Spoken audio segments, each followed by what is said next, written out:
All right, January imefanya ile kitu. It is the 22nd of January 2025. According to Ann Odida, she says January nakimbia, mimi bado sijafika. January imefanya nini? Umeanza hivyo. Imefanya ile kitu. Karibu sana, this is Morning Cafe. My name is Freddie. My name is Ann Odida. Thank you so much for choosing us this morning to keep you updated even as you go about your day. All right, a quick look at the headlines this morning. Gachagua mbioni kubomoa UDA ni taarifa pale kwenye ukurasa wa mbele wa Taifa Leo. The Standard pale chaos unleashed. Business Daily, Treasury moves to take over T-bills and bonds from CBK. The Star 16 parastatals axed in Ruto austerity plan. Similar story on the front page of the Daily Nation, Ruto's state jobs shocker. And on the People Daily, Muturi gives Ruto cabinet-wide berth. Yes, we were wondering what would happen in that cabinet meeting if CS Muturi finally shows up in Kakamega. Alisema, sio lazima. Hamkuniambia. On State of the Nation, we'll be having these three members of Parliament: Beatrice Salachi, MP Dagoretti North; Geoffrey Ruku, MP Mbeere North; and Jane Kihara, MP Naivasha. Not North, just Naivasha.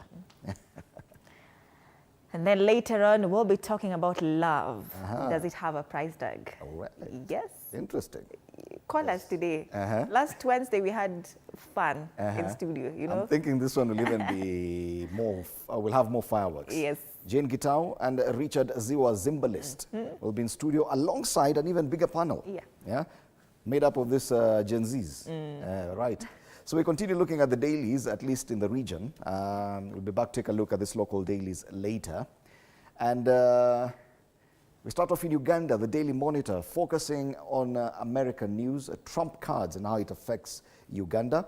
Implications: a few of President Donald Trump's executive orders have a direct implication on Uganda, especially in health sector funding, homosexuality, and climate change. Now, this paper has dedicated 5 pages to this report, pages 4, 5, 8, 30, and 32. They talk about what it means for the U.S. to withdraw from the World Health Organization, meaning it will affect some level of health funding in not just Uganda, but across Africa.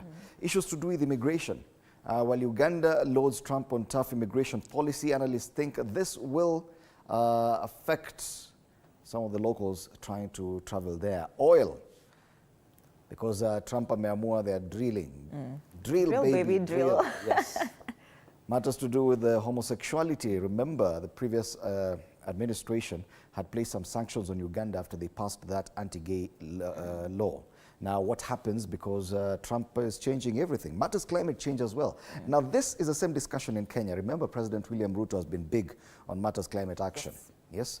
We are planting 15 billion trees, carbon trading, US wame withdraw from the Paris Agreement. So what exactly will it mean? The US has been contributing about $1 trillion to that climate action. That is part of the funding that many African heads of state were hoping will be directed towards their own climate actions. But now, yo pesa hakuna. All right, so that is as far as the Daily Monitor is concerned. On the New Vision, schools get 345 billion for first term. Now, that is given to hospitals as well. No, hospitals will get 374 billion Ugandan shillings. All right. Meanwhile, in Kenya, capitation for first term mutangoja kiasi. But in Uganda, at least wamepewa. No wonder Kenyans walikuwa na cross the border. A few years back, many Kenyans were crossing the border to go do Form 5 and 6 in Uganda. Yes. Or even go to university there. But you know, I saw somewhere they're also going on strike. They're art teachers. And they're no teachers. At least there's money. Art teachers. Or art teachers. Yes. Oh, right. Now, HIV study recommends aerobics exercises. It's an interesting headline. It's there on the front page. HIV/AIDS. So if you do aerobics, it could help with managing the virus, probably. The story is on page 3 of the New Vision. Matters in Uganda. Now, bank robbery. Survivor narrates how he joined gang. Nakumbuka jana watu walipigwa marisasi watu wengi. So huyu alisurvive. Anasema ilikuwaje akaingia hiyo gang. Interesting. And after 52 years, Gayaza OGs reunite with former teacher in Rwanda. It's another interesting story on page 19 of the New Vision. That is as far as Uganda news are concerned. Let's cross over into Tanzania, a lot of political news. Remember, kule Tanzania wanangojea uchaguzi mkuu baadaye mwaka huu. So wanaongea kuhusu ukomavu Chadema. So at least Chadema, the opposition party, has shown some maturity. Sema kauli matukio ya Mbowe, Lissu vyabadili upepo kuhusu imara wa demokrasia ndani ya chama hicho. Ofisi ya msajili, baraza la vyama vya siasa wavutiwa. They're saying that kind of maturity was very impressive. They finally decided on their lineup. So soma hatua kwa hatua uchaguzi ulivyokuwa na viongozi hao wa Chadema wanaonekana pale. Nasikia walizimiwa stima wakati wa mkutano wao. Lakini ni vile siasa inachezwa.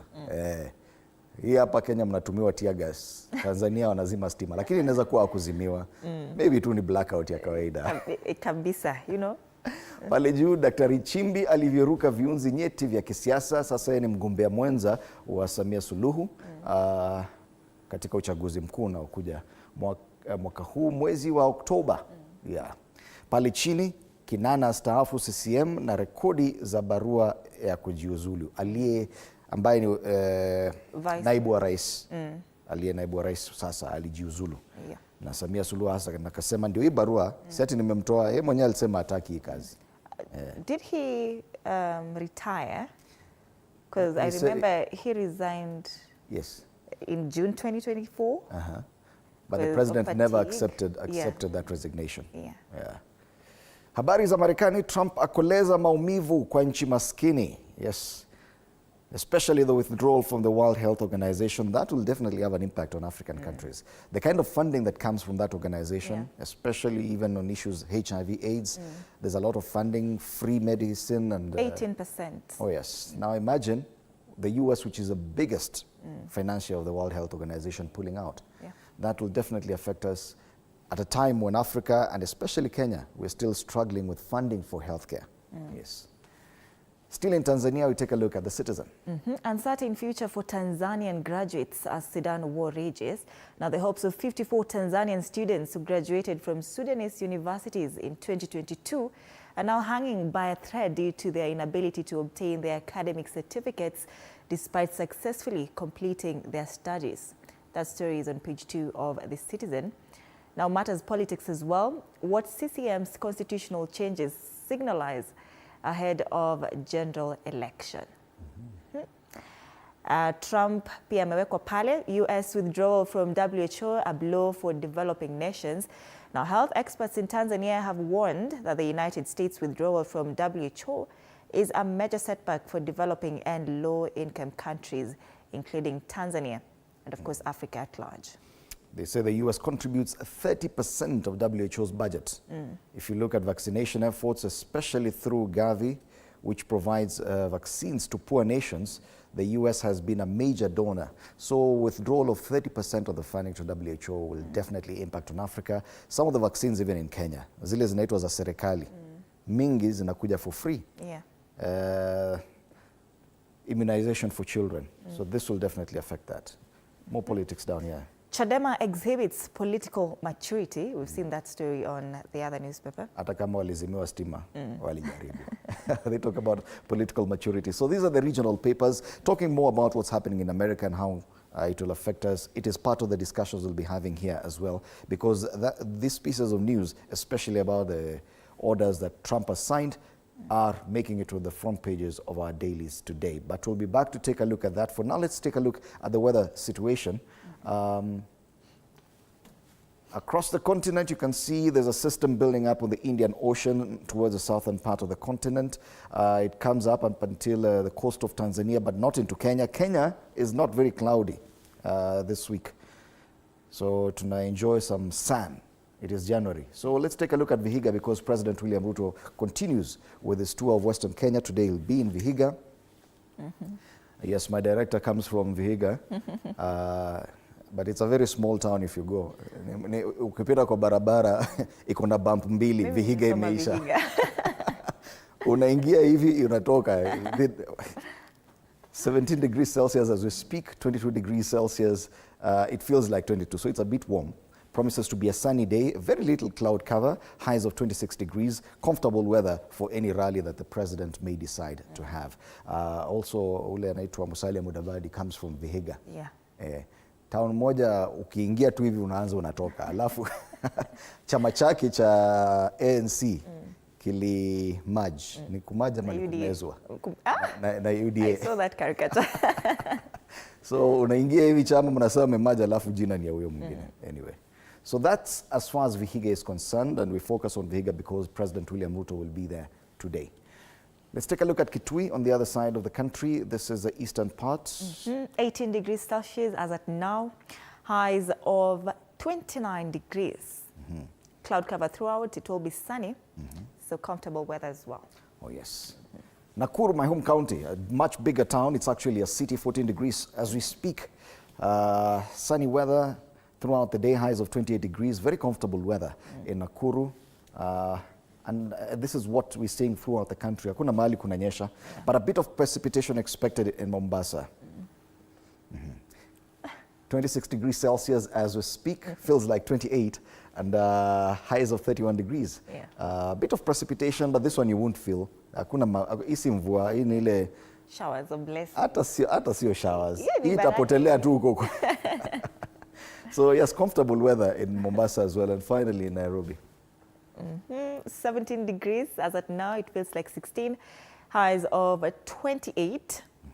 Cloud cover throughout. It will be sunny, so comfortable weather in Nairobi. All right. Well. That's as far as the weather is concerned. Turejea hapa Nairobi tuangazie masuala ya traffic. Tuone kama watu wanatembea. All right. So the traffic situation as at 10 past 6 a.m. looks like this. Roads getting slowly busy, and we start off with the usual trouble spots. Normal traffic here at Pangani Interchange beginning to build up. You can see that stretch of red kidogo tu pale, but probably by 1:30 it will have increased. Thika Road is looking good, and Kiambu Road as well, so it's only once you get there there's a problem. Juja Road so far nothing to report. A bit of stretches of yellow, meaning the traffic is slowly building up, especially after Moi Forces Academy going towards town. That's the Moi Airbase, and getting closer to the Eastleigh roundabout there. Take a look at Jogoo Road, and yes, Jogoo Road, there appears to be a bit of a problem this morning. You can see areas around Makadara. This is usual, but it is actually longer because there appears to be an incident or something happening around Ile roundabout ya kwenda Eastleigh. Something is happening there because you can see red, and then after that, there's no traffic. But this, whatever is happening there, has caused a buildup of traffic that is stretching all the way back to Makadara. That means that matatus and anyone heading towards town using that area, they're actually stuck on the road at this time. So if you're using Jogoo Road right now, na haujapita iyo roundabout ya Eastleigh, chunga sana. If you can avoid it, there are so many other routes that you can use. Kindly do so. Mombasa Road, nothing to report. Going all the way to town, it's clear. A bit of a snarl up hapa ukifika Nyayo Stadium area. You can see a bit of red. And this is on the expressway. I don't know what is happening there. Right on the expressway. But after that, it's smooth all the way into town. Langata Road, Mbagathi Way, Ngong Road, nothing to report. And even on Wayaki Way, let's see how Wayaki Way is looking like. Going as far back as Kangemi, nothing much to report. It is smooth all the way into town. So the biggest problem this morning is actually on Jogoo Road. Yes, so if you're using Jogoo Road, also town, Pale Haile Selassie Avenue, going up to the railways roundabout. There's a bit of a snarl up there. So that's the traffic situation. Let's take a look at the quote of the day.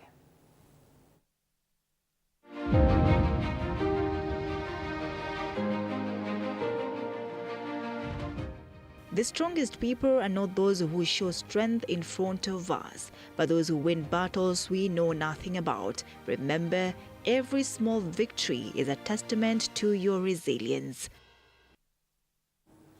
All right, let's come back and take a look at the local dailies.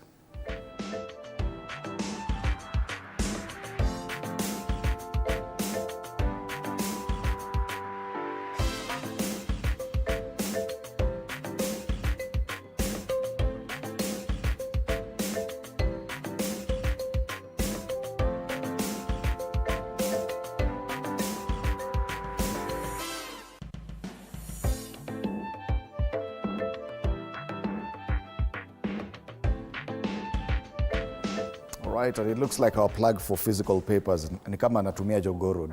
Amekuwa caught up in traffic. But we start off with a Star, which talks about 16 parastatals axed in Ruto austerity plan. Now, this cabinet meeting in Kakamega yesterday approved the merger of 42 parastatals into 20 to boost efficiency. Now, the biggest concern is whether or not this will affect jobs for so many different people. Because once you merge them, and each of them has its own staff members, then what exactly happened? But there are some state corporations that they're doing away with completely, like the numerical machining complex, which many people never understood what it does, but it is a very, very important corporation. Now, some of those will have to be dissolved. This list is there on the front page of the Star, including the Kenya Yearbook Editorial Board. What happens to that? Plug wetu wa barabara ni kama amefika. Amepanda nduthi. Asante sana. So that's the Star. Other quick highlights on the front page of the Star. They talk about Makonde's journey to citizenship filled with many twists and turns. That's the Makonde, which is a group that comes from South Africa. Now that we are here, I can see the physical paper, we have it. So some of the state corporations that are going to be dissolved include Scrap Metal Council, Kenya Fishing Industry Corporation, Jomo Kenyatta Foundation, Perethram Processing Company of Kenya, the Kenya National Shipping Line, School Equipment Production Unit, I didn't know there was something like that, the Kenya Yearbook Editorial Board, Kenya National Assurance Company, Coast Development Authority, and a lot more, including the Kenya Post Office Savings Bank. That's where I had my very first account. Kenya Post Office Savings Bank. Did you know that it even exists? Right, that's the Star. Pale juu kuna Mount Kenya Electoral Unit rips big and the latest NGCDF formula. Right, so that's as far as the Star is concerned. We move on to the People Daily. Now, People Daily, wanasema pale Muturi gives Ruto cabinet-wide berth. Muturi did not show up yesterday, and he said alipata, aliona message, WhatsApp group. He wasn't told as the norm, as is the norm, you know? Akukuja akaambiwa, akapewa order of the day. This is what you need to do. Your cabinet or your ministry, whatever, you need to get ready. But sasa yeye alisema, I was not invited. I just saw it. Surely, we knew there was going to be a cabinet meeting. Even by morning, we knew. 2025, we said if you're not invited, you don't go.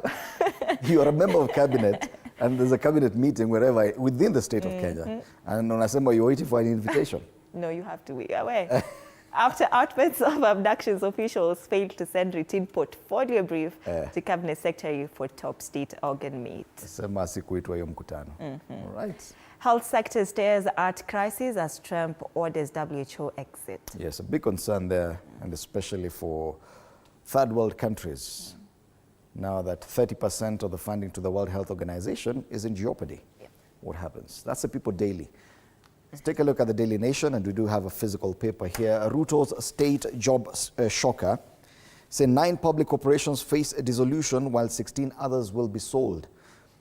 But this is nothing new. The president always had this plan initially, of selling part of some of these organizations.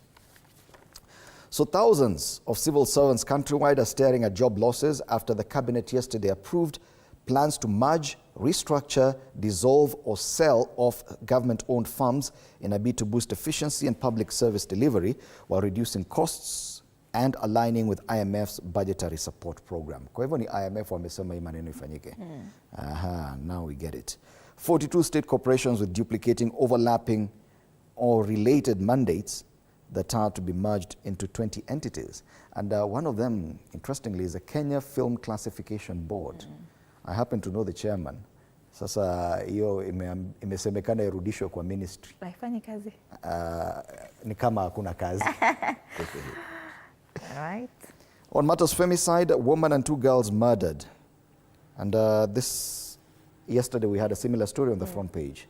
So I guess there's a focus by the Daily Nation on issues to do with gender-based violence. This one looks like a different one, Fred. It's a different one, but they keep doing such stories and giving them prominence on the front pages. So this is something that I am sure is an editorial decision. So Beth Muthoni's pilgrimage to Thiririka Shrine in Kiambu County on January 16 in search of tranquility and communion with her creator through prayer ended tragically when she was raped and murdered. Something else happened in Kajiado and elsewhere.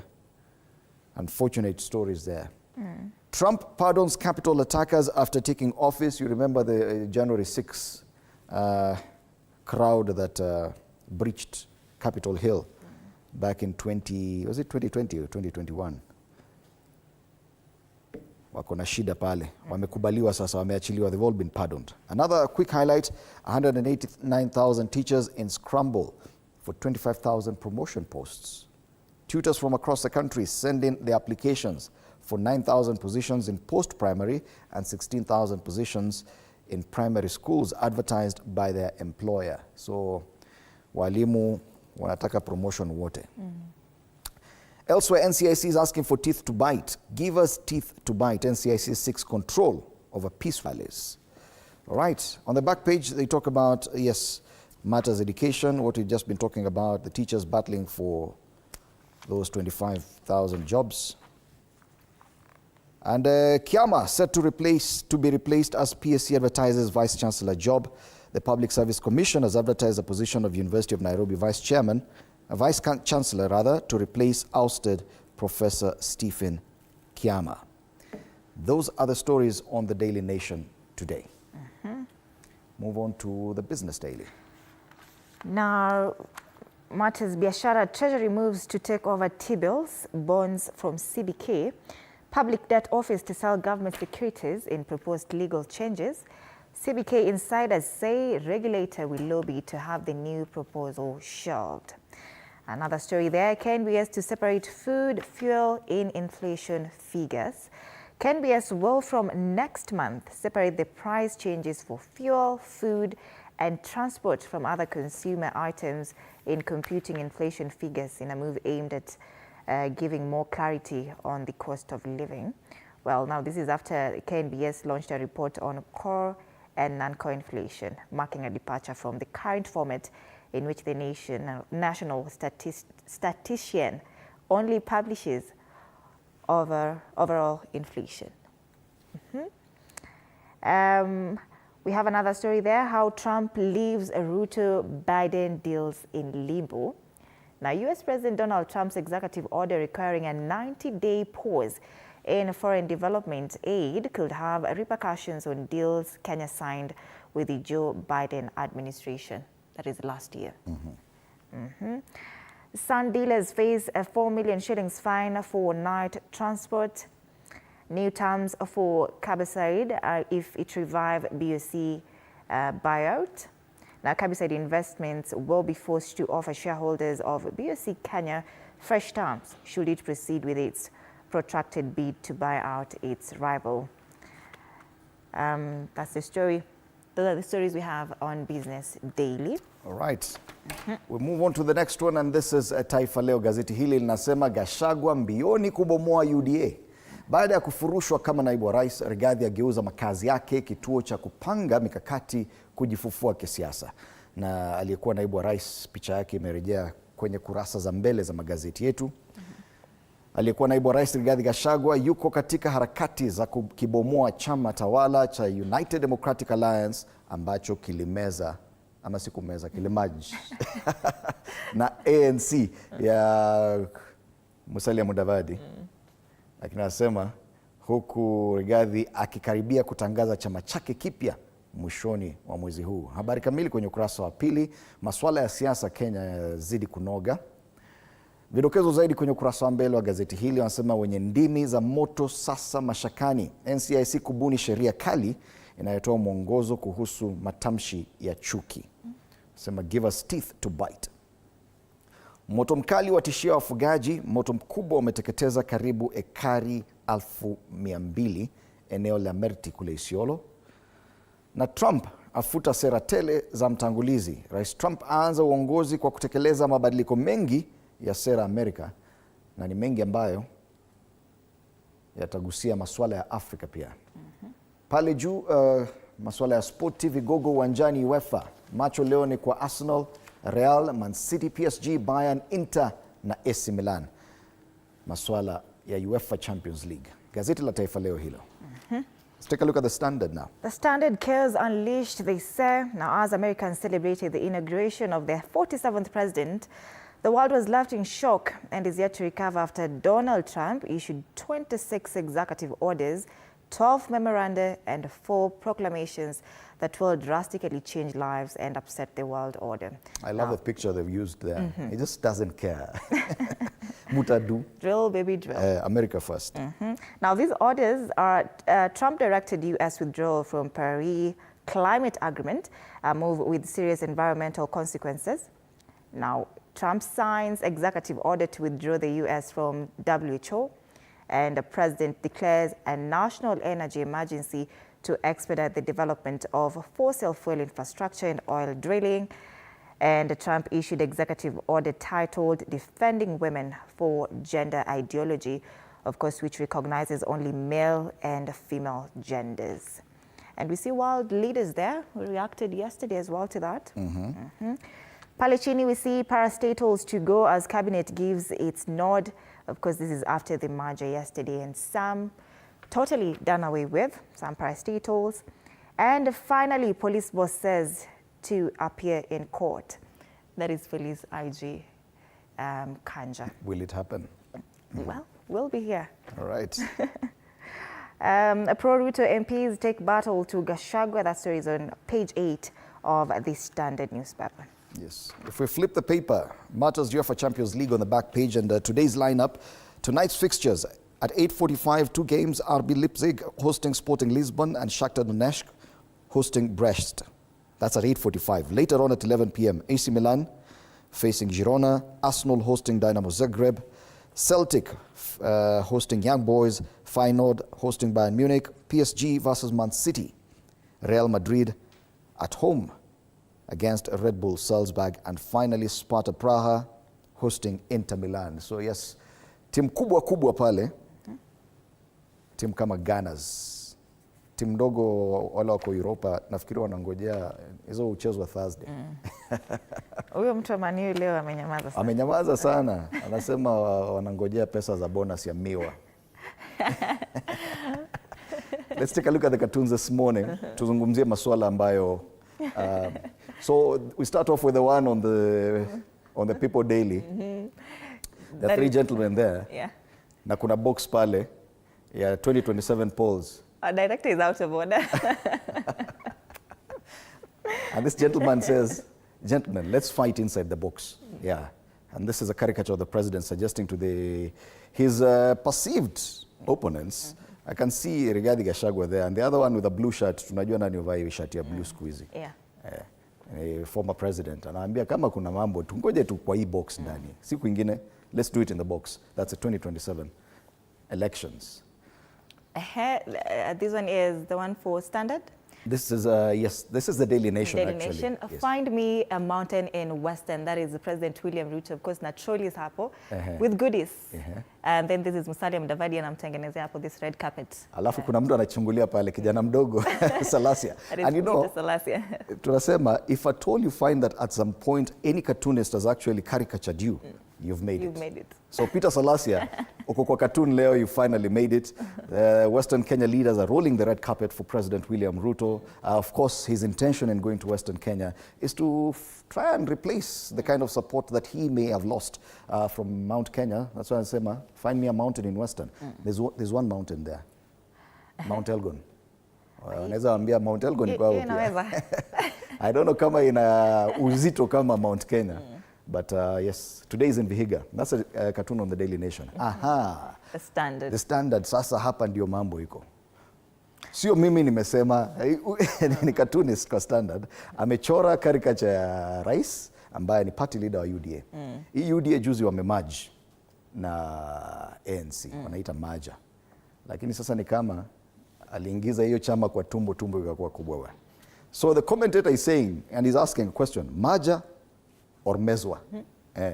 So how, because the argument is, how does it become that UDA merges with ANC to become UDA?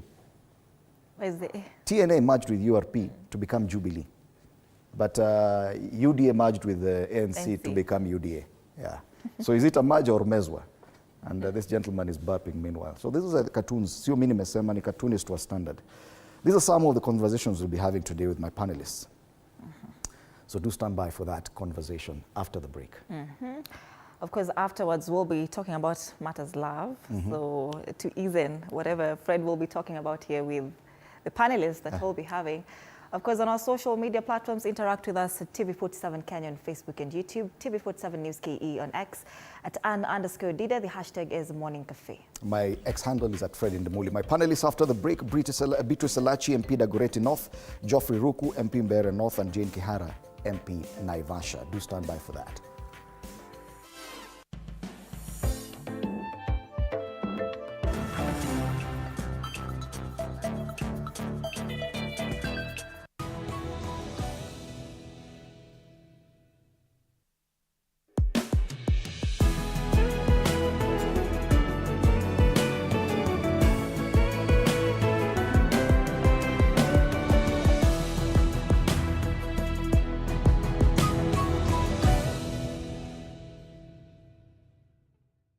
Are you ready to elevate your business game? As long as you're earning something, there's always that opportunity to save. And you start with where you are. Kama wewe ni mfanyabiashara, huwezi kaa bure, unajipanga taratibu vile inavyofaa. Join us each week as we dive into the stories of the world's most driven entrepreneurs. When you pay attention to detail, you get luxury items. The Grind, where business meets brilliance. Tune in every Monday at 7:30 p.m. because your business deserves the best.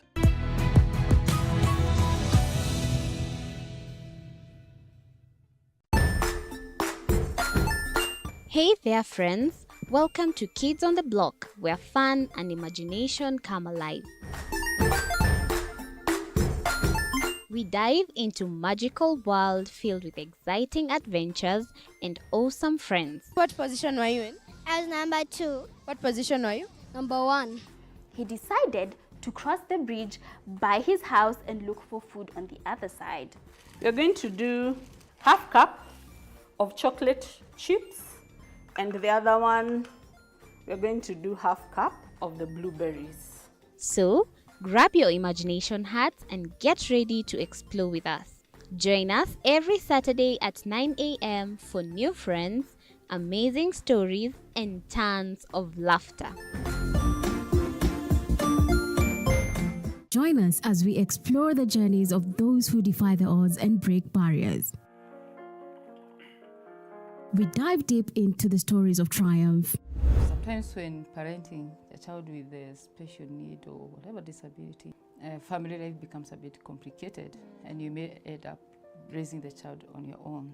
Here, we inspire. I have a farm which one we showcase with other dyslexic youths and autism, how to farm. Motivate. It's never easy, but what we do, the best thing is to work with another parent who has an elder child than yours. And break through the barriers one story at a time.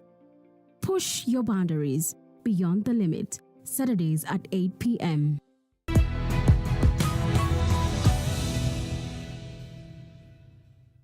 Jiunge nasi tunapoangazia safari za viongozi bora.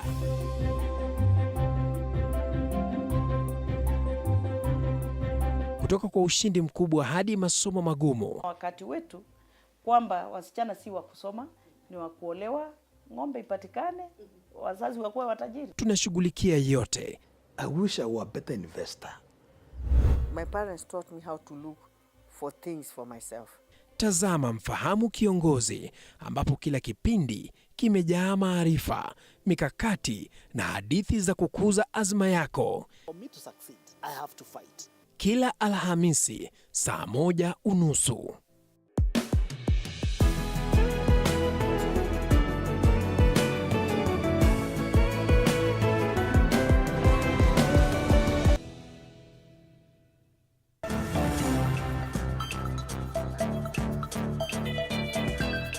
I, Donald John Trump, do solemnly swear. On January 20th, 2025, newly sworn-in President of the United States, Donald Trump, wasted no time in taking executive action. Fresh from taking oath of office, he swiftly signed a series of orders targeting immigration reform, national security, and government overhaul. He closed his first day with an avalanche of executive orders. Our sovereignty will be reclaimed.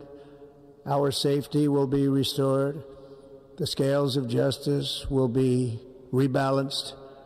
The vicious, violent, and unfair weaponization of the Justice Department and our government will end. Trump started by signing a broad order to roll back programs that recognize transgender and non-binary individuals. He revoked a Biden directive aimed at preventing discrimination based on gender identity or sexual orientation. Trump also signed an order designating two genders only, male and female, and declaring that they cannot be changed. Today I will sign a series of historic executive orders. With these actions, we will begin the complete restoration of America and the revolution of common sense.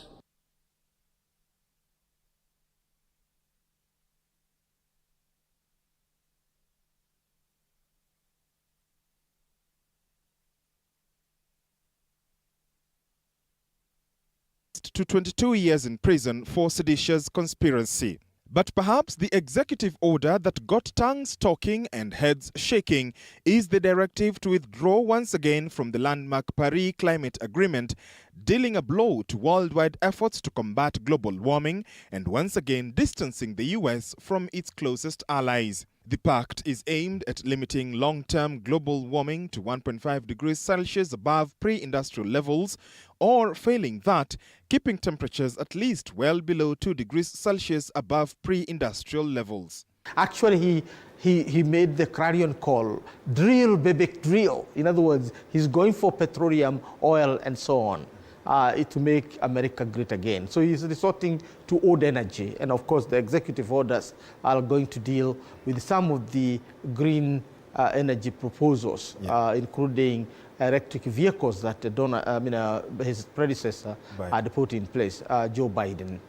Trump also signed a letter to the United Nations indicating his intention to withdraw from the 2015 agreement, which allows nations to provide targets to cut their own emissions of greenhouse gases from the burning of coal, oil, and natural gas. Those targets are supposed to become more stringent over time, with countries facing a February 2025 deadline for new individual plans. On his most defining issue, immigration, Trump signed several executive orders. He moved to end birthright citizenship, an action that would exclude the children of undocumented immigrants from the right to citizenship by birth that was established under the 14th Amendment. Immigration groups and civil rights organizations were finalizing legal challenges Monday night, setting up Trump for one of his first lengthy court battles. The US president also increased immigration enforcement authorities, declared a national emergency at the southern border, moved to end so-called catch and release policies that allow migrants parole while awaiting their court hearings, resumed construction of the border wall, and moved to resurrect quote-unquote remain in Mexico, a policy from his first term that required asylum seekers to wait in Mexico for their cases to be processed. Our golden age has just begun. It is not yet known which of Trump's exhaustive list of executive actions will have immediate impact, which are purely symbolic, and whether Congress or the courts can limit their impact. George Maringa, TV47, Nairobi.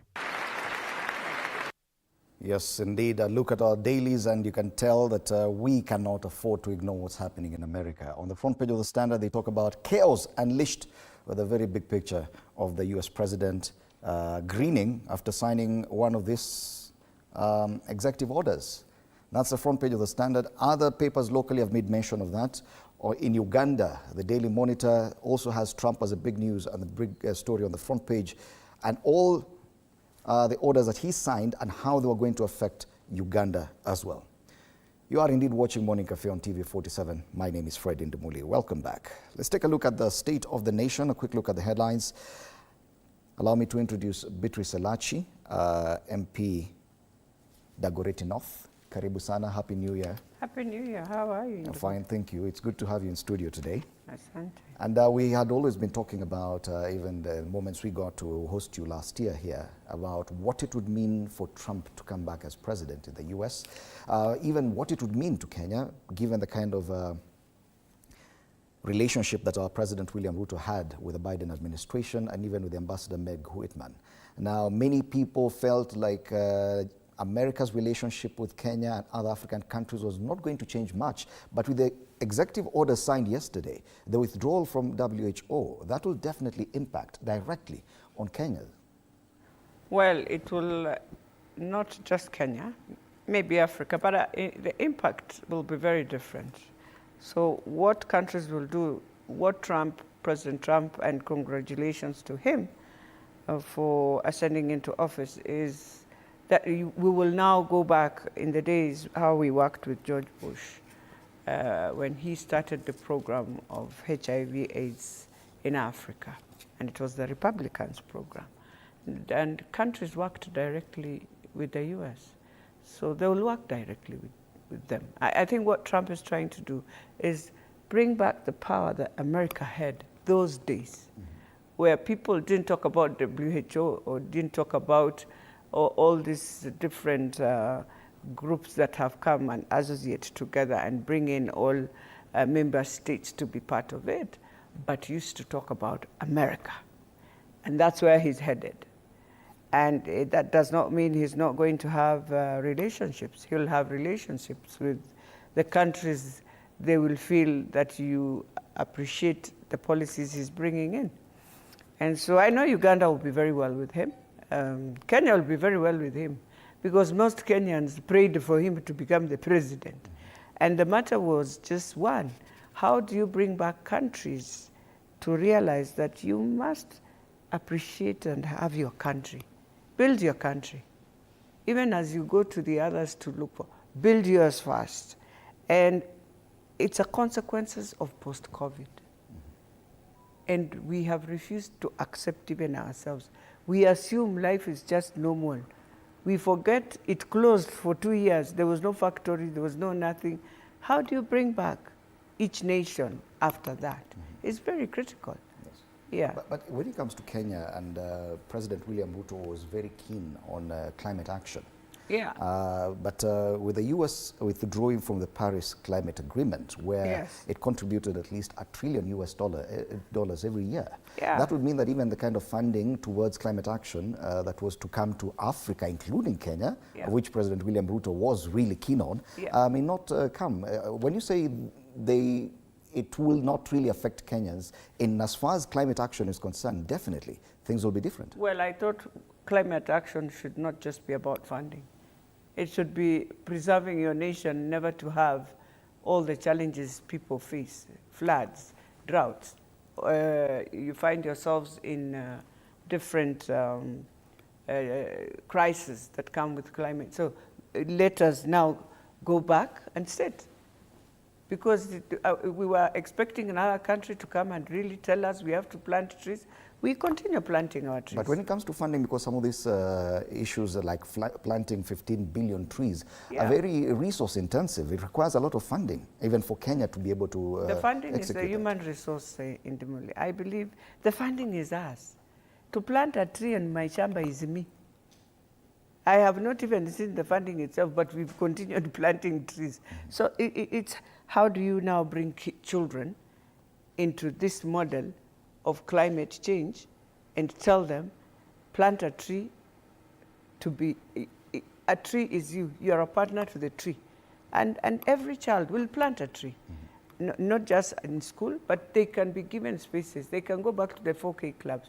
We cannot wait for him, because he's he's now reorganizing his country. We reorganize ours. We will see with his, that policy will have its own consequences in the US, isn't it? But don't allow it to have consequences in our country, because we shall continue fighting for climate change. And when years come, they will remember this policy, what they did, and they will come to us now for safety in the same. So the best thing is he feels he wants to bring back the industries, all the things that have gone to China to come back to the US and rebuild US, where Delaware and all those states used to do very serious. There were the industrial areas to come back. So if that is what he feels, and he feels he wants to go back in drilling oil, some of those things, they will have its own consequences. So he knows that he's doing it. Yes, they'll see a bit of opportunities, but what's the long term? Now for us in Kenya, now that he has said that, I believe we have other partners we can still partner with. Continue with the program. Do not leave the program. Well, we're not doing it for Americans. We're doing it for ourselves. So go look for allies who believe in the dream we have in terms of climate change, and move and do it and continue doing it. But let's start with ourselves. And I think that is why, you remember, we decided we can start at a low level with whatever we have and move and try every year just to plan. Can we try and see if we are able, not just 15 billion, but to achieve, even if it's 2 billion, and see a cover of trees. That's what Kenyans should think. And I know there are many, in the same US, there were many organizations that were now fundraising for that. So they'll still send in the money, and they'll still campaign for it. It will go to another place. The same way they have been safeguarded by other nations is the same way now we will safeguard them. Perhaps the other major shift was about to do with immigration. Yes. And this will affect some Kenyans who are there already. There's also the idea of stopping the policy on citizenship right by birth, that you cannot, a baby does not simply become an American citizen because they're born there if their parents are not documented. That could affect a lot of Kenyans. I'm sure there are quite a number of Kenyans who are in America probably without proper documentation. Well, it will affect from now. You see, the good thing with the law, it's not retrogressive. So as he brings in this policy, he will make sure all children in America now must move, and they're Americans. So he cannot change that. But now let's say any child being born will, but some of these things, you know, you have to take them to Parliament. So Parliament will decide some of these things. In terms of, but even in Kenya, do we allow? I doubt. We don't. By birth, probably, yes, by birth we do allow. No, we don't. Okay, we'll have to confirm that. Yeah, of course. Yeah, we don't. Yes. Like say, for example, if you are a Rwandese and you've lived in Kenya, you give birth, we don't. You have to go through a process. So what they should do is, I think what he's trying to say is, well, you have to go through a process before you come. It's just for his, you know, this is something Trump had, and if he had stayed for 10 years, he would have arrived to the same. So he has just come back with what he wanted to do before Biden came in. And many people expected that. The only thing we wanted, and the world wanted, is America to come back in order. Because they were taking, I mean, you can't do a proposal and tell me there must be inclusivity. And this inclusivity you're telling me is an inclusivity, I'm wondering, Do you feel like that probably is one of the more positive orders that the president has come with? The issue of gender and the recognition of only two genders, male and female. That probably for the African society and our culture, probably that is... Well, for us in Africa, the rest he can do it for their US, as we've been surviving even without him. We are saying that is the order we wanted. Why? So you go into, you walk into Europe and you are told the toilets are the same. And you're like, what? And you can't do anything in France. You can't do anything in Sweden. You just have to go. You're like, what? When did this happen? And then I remember going to the US in March. And we were having a conversation with their senators. And I stood and I told them, look, it cannot be an African woman, not just in Kenya, but an African woman in America who has been fighting for his rights, her rights, and trying to sit just on a decision making. And today you're telling me a man will walk in and you'll tell me is a woman now, he can take over this. and sit on the table on behalf of women. A man who doesn't even know what is menstrual will discuss about pads. I told them, you are sick. And then they, most of them looked at me and say, hey, Beatrice. I said, yeah. Right. And then I told them, me as an African woman, I am still struggling in Kenya just to get 2/3. This culture must be your culture. It's not even law. This is a culture you have decided. It is in your thing. You do not need to throw us on the face. And at that time, you are wondering, so if I walk into a sauna, so I sit with a man. I said, no. This one we have to pray about. That's the day I was so angry, and I told them, and we are going to pray Trump to come back. Yes. Uganda, they're very happy. Oh yes, Bahati, you know they were denied. They were, in fact, Uganda, America had denied no Ugandan to be going to the US because of that, because of the Bahati's law. And I remember also going for a CPA meeting with Bahati in Ghana, and we remained only 2 countries that refused completely, and they couldn't believe. They were looking at us as if we are not normal. We are like, not in Kenya, and Uganda was not in Uganda. So yeah, but you see in South Africa, they are liberals. No, it can't work. Ask yourself, imagine in Limuri. At now, when you're at the age of 70, you are in diapers, 60, 70, diapers. Just because you changed how God decided this is where your manhood will go, and you have decided it goes to another area that has no business at all. It does not make sense. Interesting. Allow me to introduce Geoffrey Ruku in Pimbere North. Bwana Ruku, karibu sana. Happy New Year. This is the first time you're on Morning Cafe this year. It's good to have you. We're just talking about what features on the front pages today, interestingly across the region, matters to do with the inauguration of Donald Trump and the executive orders that he signed yesterday. It's making big news. On the Standard, we talk about chaos unleashed. That's the front page of the Standard, meaning that is our interpretation of some of the moves, the withdrawal from the Paris Climate Agreement, and the withdrawal of the US from the World Health Organization. Also, as I welcome Jane Kihara MP Naivasha to Morning Cafe. Karibu sana. Thank you. This is your first time on this panel. It is a pleasure to have you. Thank you very much. Yes. I got lost. I went to the old place. Oh, karibu sana. This is TV 47, the new place. I hope you like it. I do, but one who called me never told me where you people are. Apologies for that. Apologies for that. Running around. Glad you finally made it. So, Bwana Ruku, yes, what is your interpretation of what's happening in America and how it will affect us? Trump is fulfilling his campaign promises. All these things he signed, he mentioned none of them. He talked about them. And he has to do exactly what he promised the people of America, that this is what I will do when I become the president. And it's not a shock.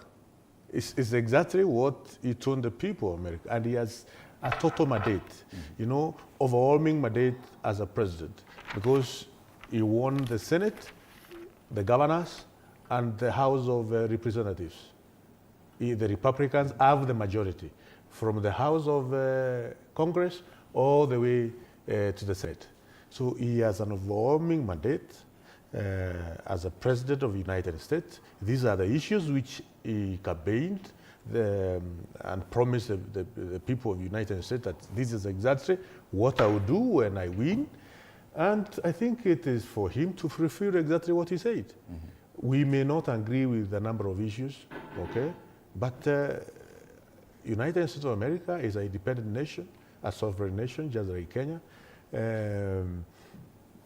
He has to do exactly what he promised. But some of these decisions will definitely have a direct impact even on Kenya. We saw President William Ruto, and I was asking Madam Elachi the same, that he was keen on these issues of climate change and climate action. Yes. That requires a lot of funding. By withdrawing the US from the Paris Climate Agreement, it means that a trillion US dollars hole needs to be filled. That will affect even President William Ruto's plans going forward, don't you think? Not only President William Ruto's plan, but the entire of the world. $1 trillion is huge amount of money. Huge amount of money. the effect will be felt across the world as far as the climate change push is concerned. I don't agree with Trump as far as the issues to do with the climate change at all, because I'm a firm believer of that climate change is real, and we can see it everywhere we go. For instance, in my village, where we used to swim and have a river, is no longer there. It is gone many years, several years now. The issues of climate change is a reality. I have participated in the development of climate change project over the years across several countries in Africa. It's scientific. There is a way of measurement, to do the measurement on the changes which are there in our environment. We can use the geospatial technologies to see the real change in terms of, let's say, 1980 and now. So climate change is a reality. The reasons why Trump does not believe in climate change, he believes that climate change is a hoax. That is him. He's the president. So we have to, or the leaders of the rest of the world, have to come together and know how to move forward with a deficit of $1 trillion as far as issues to do with climate change is concerned. Okay. The good thing is we have many funds, global funds, which support the fight against climate change. We have Green Climate Fund, which is domiciled in South Korea, and several others. We have quite a number of efforts. So it's upon other leaders of civilized nations to come together, the UN, United Nations, UNEP, and other agencies to come together and know how they can champion, because we need sustainability for the sake of the future generations. All right. We must ensure our children have, and our grandchildren will have, a sustainable world, a better place than the way it is at the moment. Okay. And this is something which we cannot sit and say is not there. But that is Trump. That is Trump. That is what he promised the people of America. He has to do it. And Madam Jane Kihara, the other one that will directly affect us is the U.S. withdrawing from the World Health Organization, withdrawing about 30% of the funding to that organization. WHO is responsible for the distribution of very key vaccines and even immunization for babies in Africa. This will definitely affect our health sector, which is already grappling with a funding crisis in Kenya. As it is right now, hospitals are saying, okay, SHA, is it working or not? Now, imagine WHO is no longer there. We are staring at some bleak future, don't you think, with this one executive order? Definitely we are. And good morning again. We are going to have it rough. But Trump has also always said that American taxes, when they are sent into us, to us or a third world, they are not used properly. He has been very concerned about corruption. But this is something that is really definitely going to affect us, as you say, because our health system is no more. We don't see what is happening. It was giving us some aid, some, what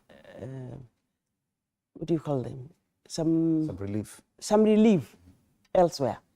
So this is definitely going to affect us directly. WHO is an important organization, and we have seen it help, but he has raised concern before when he was the president, the 45th. He was 45th, yeah? Right. Yes, when he was 45th president, he was also concerned about how the monies that American releases to us is used. It is definitely the biggest concern on the front page of The Citizen. This is a daily in Tanzania. It's a U.S. withdrawal from WHO, a blow for developing nations. Health experts in Tanzania have warned that the United States withdrawal from WHO is a major setback for developing and low-income countries, including Tanzania. And they talk about the distribution of vaccines and other immunizations that are key to the health systems of not just the East African region, but the entire continent. Let's take a break right now. You're watching Morning Cafe, and we'll be back. We'll be taking a look at the other stories making headlines, including President William Ruto's state jobs shocker after cutting down quite a number of state corporations.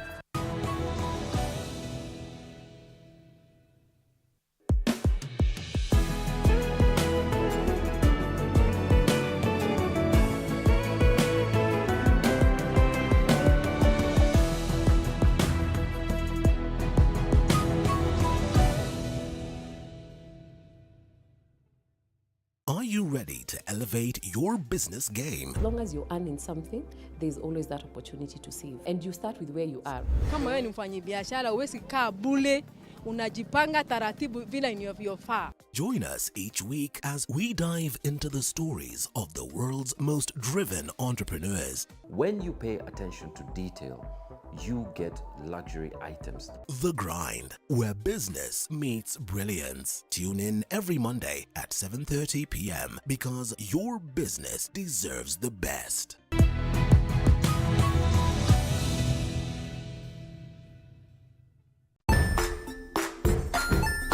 Hey there, friends. Welcome to Kids on the Block, where fun and imagination come alive. We dive into magical world filled with exciting adventures and awesome friends. What position were you in? I was number 2. What position were you? Number 1. He decided to cross the bridge by his house and look for food on the other side. We're going to do half cup of chocolate chips, and the other one, we're going to do half cup of the blueberries. So, grab your imagination hats and get ready to explore with us. Join us every Saturday at 9 a.m. for new friends, amazing stories, and tons of laughter. Join us as we explore the journeys of those who defy the odds and break barriers. We dive deep into the stories of triumph. Sometimes when parenting a child with a special need or whatever disability, family life becomes a bit complicated and you may end up raising the child on your own. Here, we inspire. I have a farm which one we showcase with other dyslexic youths and autism how to farm. Motivate. It's never easy, but what we do, the best thing is to work with another parent who has an elder child than yours. And break through the barriers one story at a time. Push your boundaries beyond the limit. Saturdays at 8 p.m.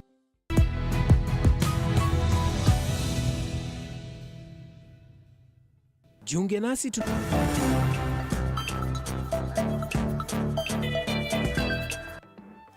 Welcome back. You're watching Morning Cafe on TV 47. We continue looking at the headlines with MPs Beatrice Salachi, Geoffrey Ruku and Jane Kihara of Dagoretti North, Mbeere North and Naivasha respectively.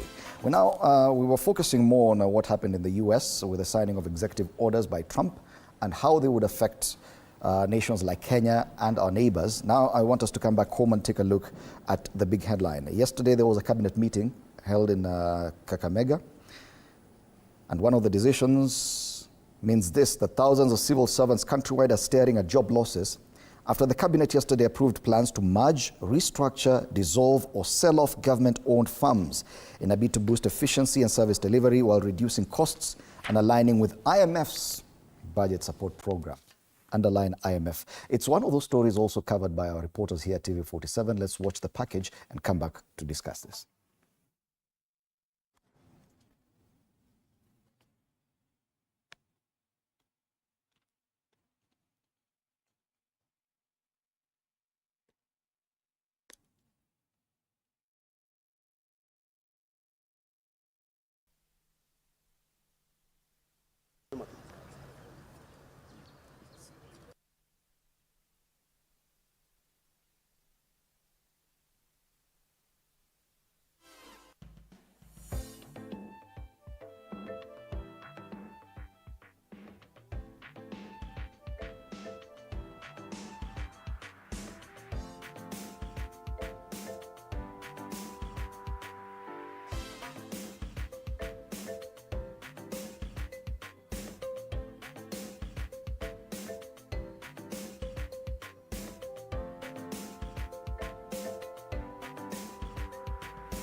All right, we do apologize for that lack of audio. We'll be getting that story later on. But it is there on the front page of the Daily Nation and the front page of the Star newspaper as well. 16 parastatals axed in Ruto austerity plan. Cabinet approves the merge of 42 parastatals into 20 to boost efficiency. Meanwhile, a number of state corporations, including the Numerical Machining Complex, the Kenya Film Classification Board and others, are facing dissolution. And this could mean that many people will lose their jobs.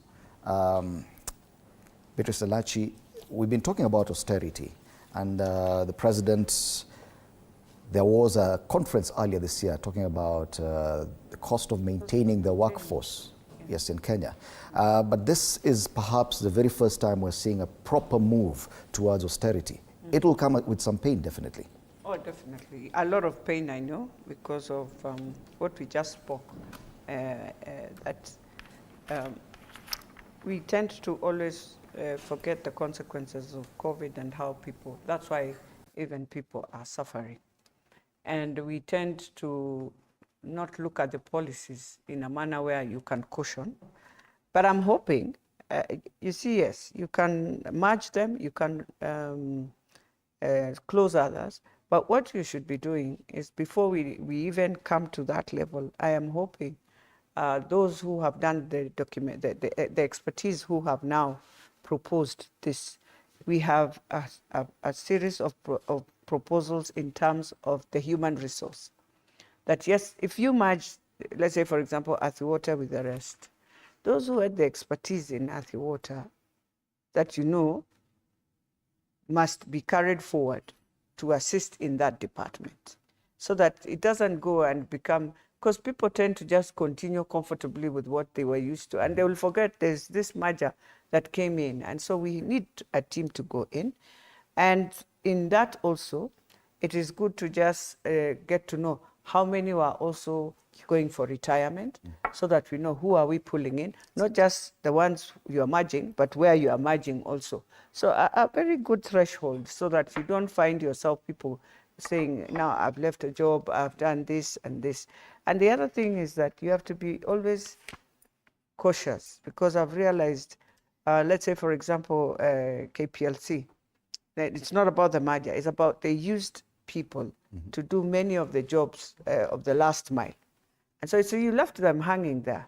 But these guys know everything that you normally do, how a token is done, how it is put up there. And so the same guy, because Kenyans, we are good enough and we are very smart, I'll just put on a uniform of KPLC and I'll go and remove the same token and take it to where, and it functions. So how do you ensure, even as you do all this, these Kenyans, first of all, are not just going to retire and start shouting all over. No, a process of ensuring that you've done it the right way, that everyone will feel, even as I move, I've been taken through an emotional awareness, because it hurts and it puts people into depression, and they might go into depression, some of them, if they were not prepared rightly. Okay. So, and because all of us, we are agreeing it has to happen, then we cannot come back, because I know Kenyans, we are very good. We say something, then when you feel, then you start saying, oh yeah. So you wonder, you are the ones who said, oh, we want to lean this, we want to lean this. So, but it has to, they should know they are dealing with human beings and who have gone through a lot. It is definitely a big decision, Ruto. And going back to a conversation we had last year, when there was a proposal to sell off some key state assets, including some parastatals that were mentioned there, there was a lot of public outcry. And many people were not comfortable with that move. They said that you cannot unilaterally just make that decision. It would require public participation, probably parliamentary intervention as well. Should we expect the same this time round? Because what we are talking about, we're basing it on a cabinet dispatch. But should there be other processes, including public participation, which has been a key issue in all the government decisions we've seen? For us to develop this nation, we have to make very difficult decisions. Some of the decisions which are not popular with the majority of Kenyans. And this is a process which has been going on for quite some time. And this is a process also which the previous administration attempted to work on this merging of the parastatals and dissolving those parastatals which are not giving any value for money, Kenyan money. But it takes a bold leader to take the bull by its horn. Having said that, Idimori, we have quite a number of parastatals which have been getting exchequer money and reporting losses and adding zero value to Kenyans, several of them. And the best thing to do is for us to accept that time has come for these parastatals to be dissolved. Time has come for some of these parastatals to be merged. Because, for instance, why do we need to have women fund, which gives money to women? Then also we have WESO fund, which also gives money to women. Then also have youth fund, which also give money to women. I mean, why can't we just merge all of them and have one CEO, a lean administration to manage that fund? Because the fund is not going anywhere. I mean, the money is for the women, it's not going anywhere. What we are saying is, let's not have so much duplication. At the moment, we are complaining our constitutional structure is quite expensive. In terms of, we have senators, we have members of parliament, we have women reps, we have MCAs, we have governors, you know, and we have so many of them.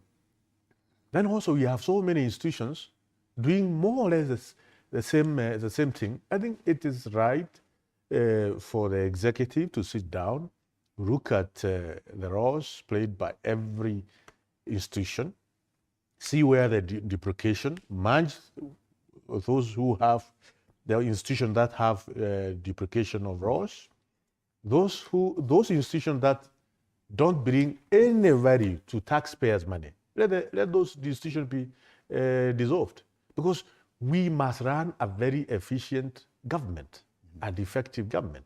Okay, but yet this, and I'm still not sure if you've answered my question, because the concern is it enough for the cabinet, probably not in terms of merging, but in terms of selling off state corporations that are deemed not to be making money? Because some of these corporations have a lot of resources, have a lot of assets, including land and property.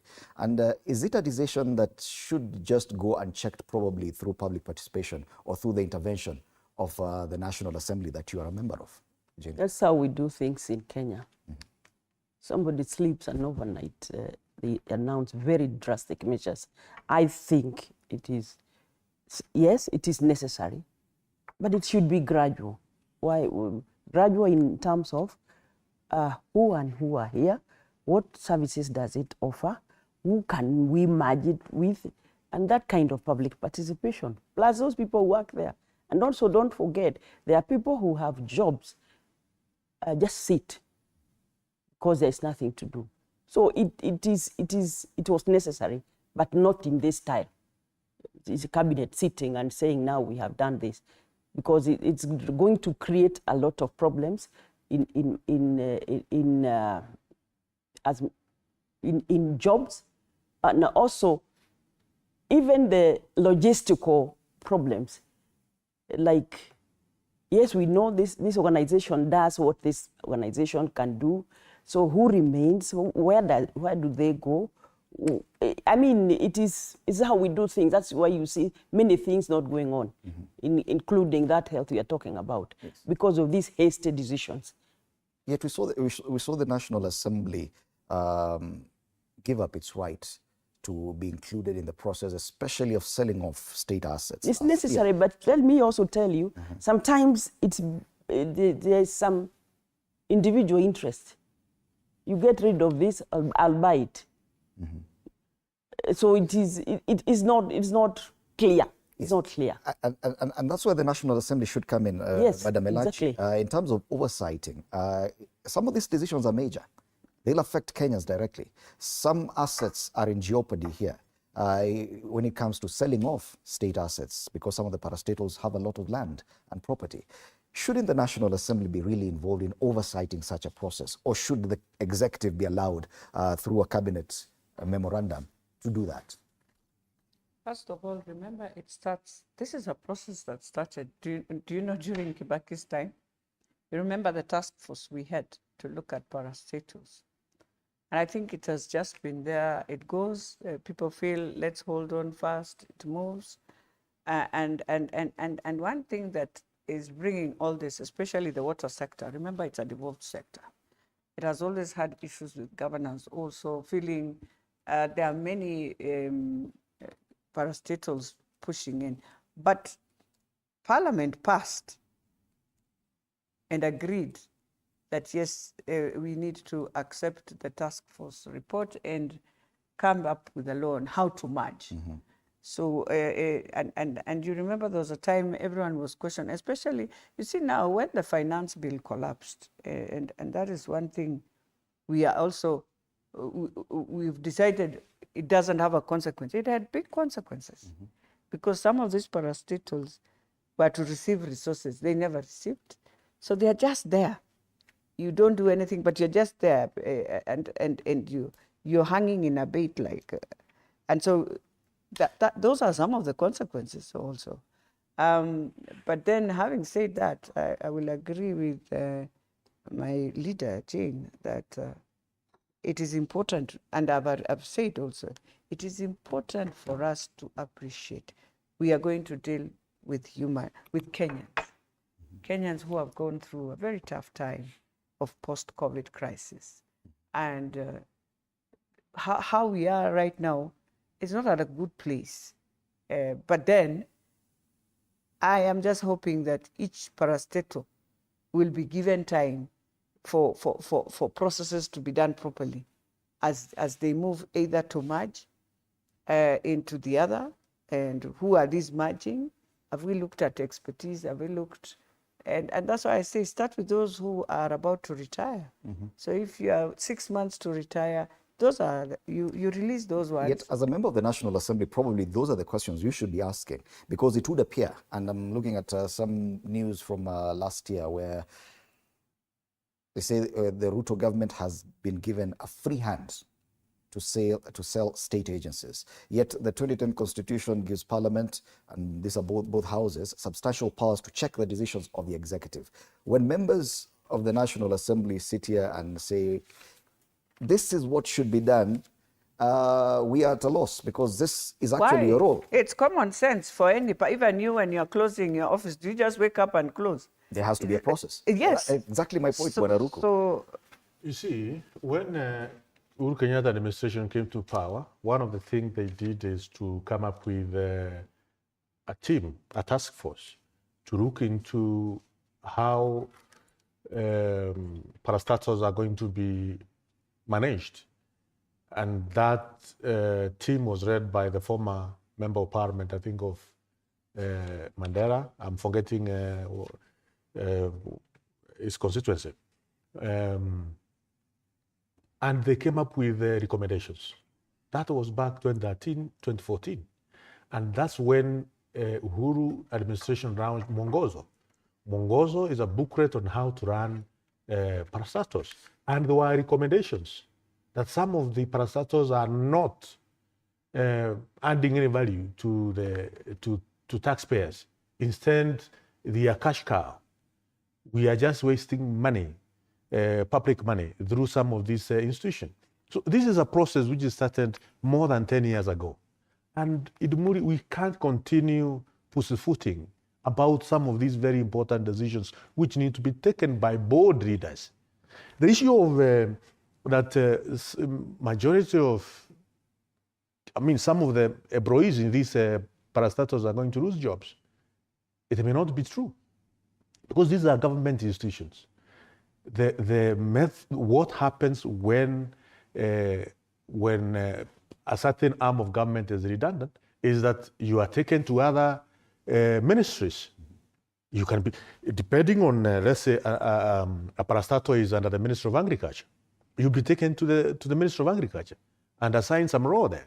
We have seen quite a number of them that the cabinet has advised some of this role played by these parastatals can be under the ministry, the respective ministry. If it's a parastatal, under the Ministry of Water. That is as far as the mergers are concerned. Yes. But when it comes to sell of state-owned farms, because there has been a proposal to sell some of them. Which one? According to the papers, it says that some will be sold to boost efficiency. So that's my concern. I've not seen. According to the privatization bill that was you passed and it was signed into law, Parliament has no role in checking that. That is a concern I have, that if at all any of this should be disposed of, then Parliament probably should come in. Yet there's a law that says you don't need that the executive can just sell. It has happened to many of the organizations. For instance, Kenya Power. Kenya Power is a public institution, but the government has a stake in it. And by the way, Kenya Power, for the first time in many, many years, it has made profit of more than that, $1 billion Kenyan shilling. That's something we should be proud of. That we are seeing some of the Kenyan institutions which have been making losses again and again, year in, year out, like Kenya Airways, like Kenya Power, they have started making profit. And that's the kind of trajectory which we want to see.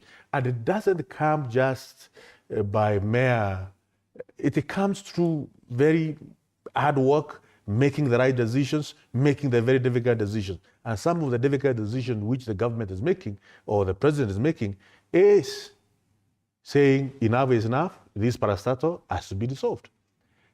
If for instance, Kenya Power is a public institution, but the government has stake in it, what's wrong with that? If KCB, Kenya Commercial Bank, is a public institution, but the government has very huge stake in it, but is run in a private manner for the purposes of efficiency and making a profit and creating jobs. Remember, by the way, KCB has more assets than the entire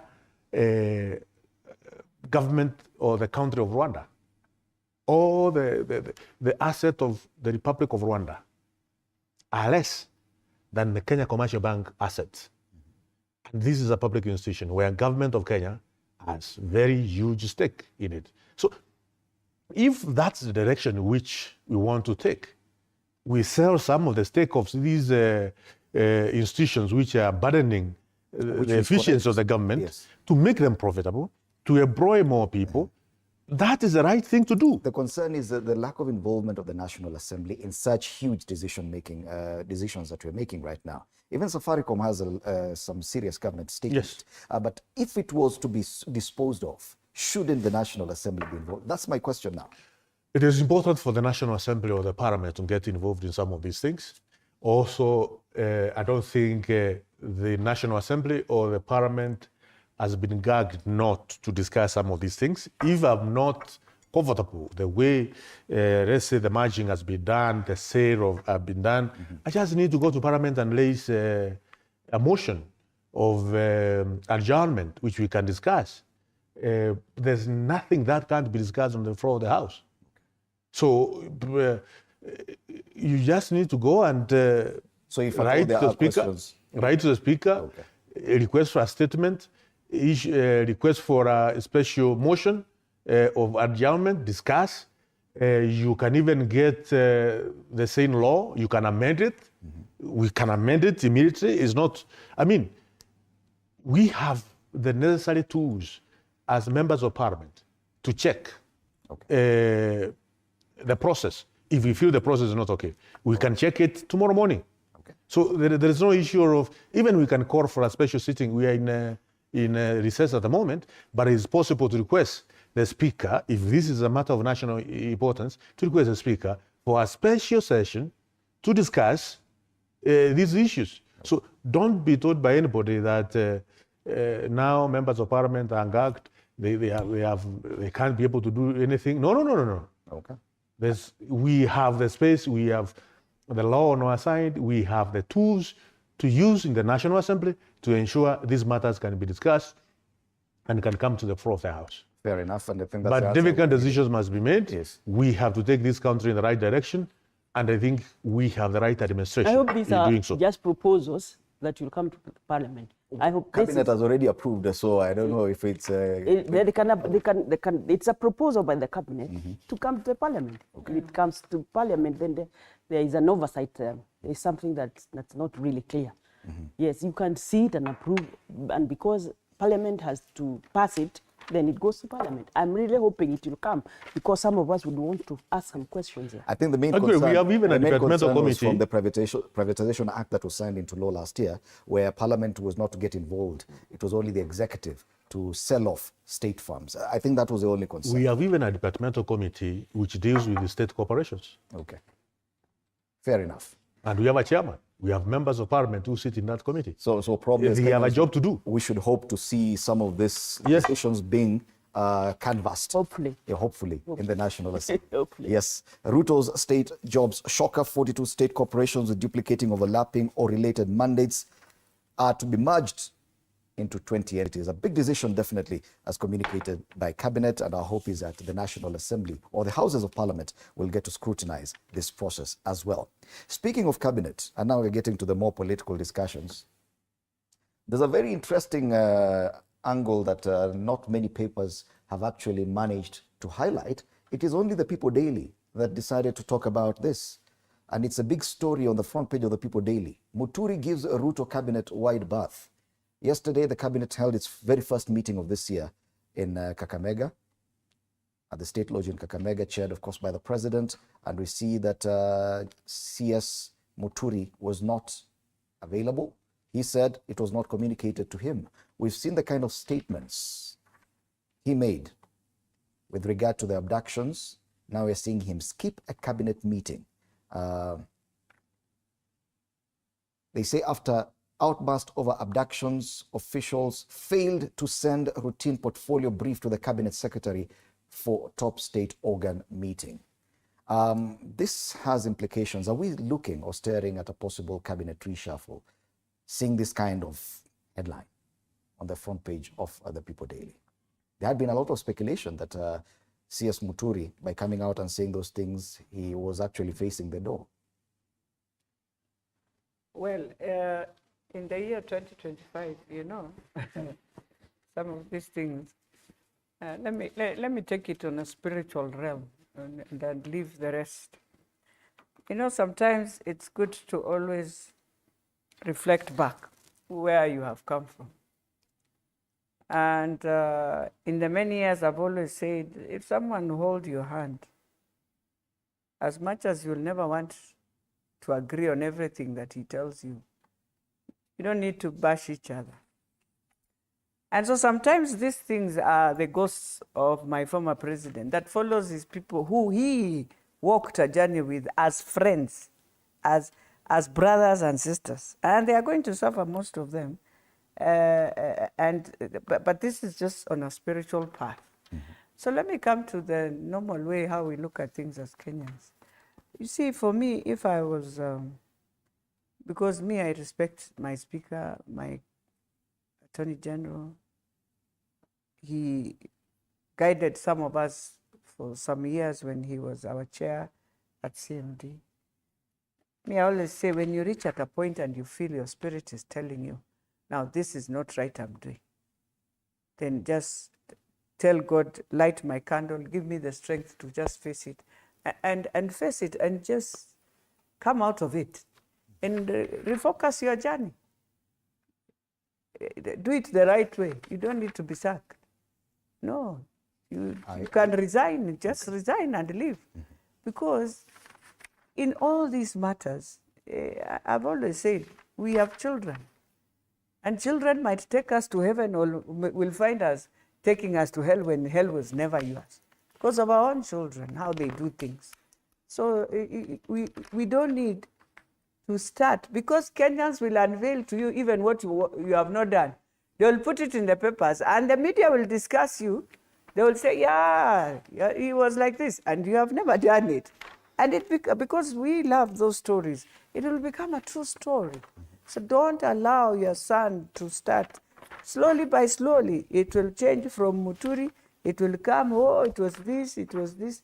We don't need that. I want to tell my AG, you have kept your name. Do not allow Kenyans to come and drag your name every day on things that are Because right now, even that of people daily telling us, I hope Muturi called them and told them that.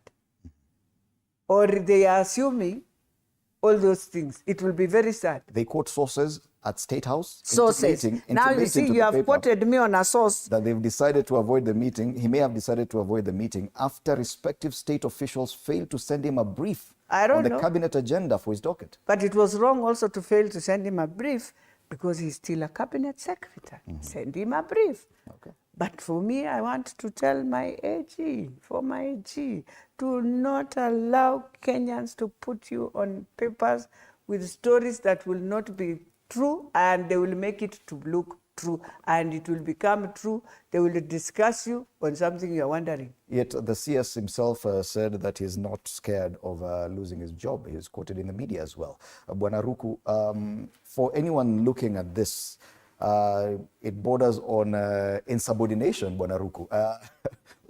What is your take on this? Is the media reading too much when a CS refuses or skips a cabinet meeting, the first this year? Are you not comfortable answering that question? I'm not comfortable at all. That's why I'm asking all that.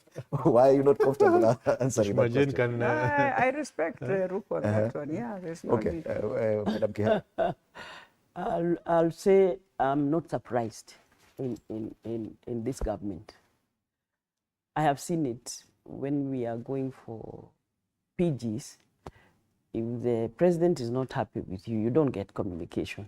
So if you don't get communication, what do? You just skip. Yeah, because then you have no use there.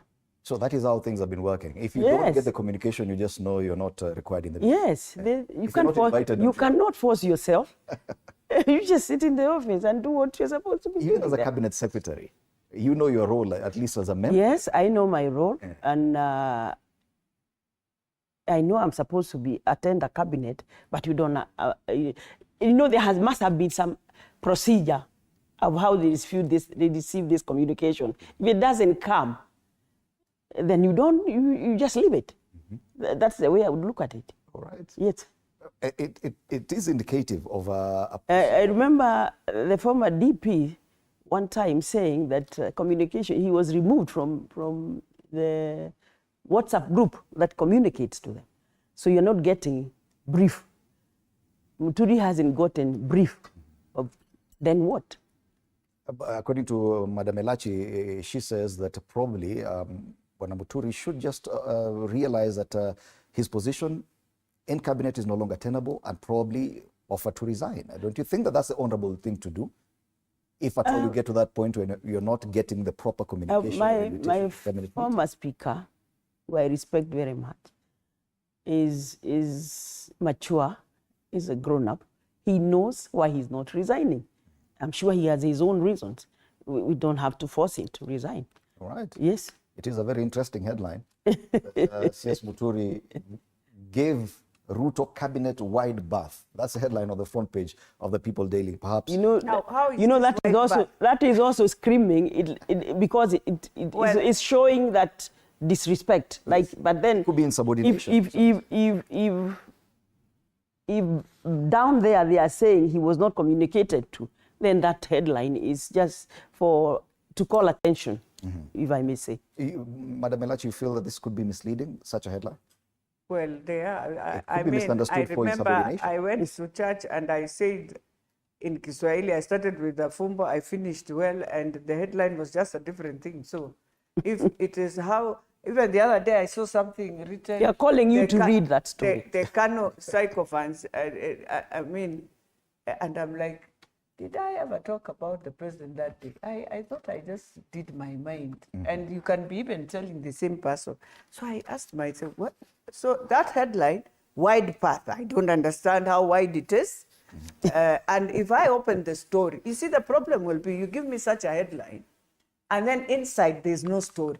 It's not fair to also the person who is buying the paper, who wants to read, he wants to read. This is the same way I did the fumbo. Then after the fumbo, where is the content? You have no content. You don't understand where the white person... Yes, Bwana, you want to add... Let me say this. The Right Honorable Justin Muturi is my party leader of the Democratic Party. I'm elected on the Democratic Party. He is my constituent, and is one of the principals in Kenya Kwanza Coalition.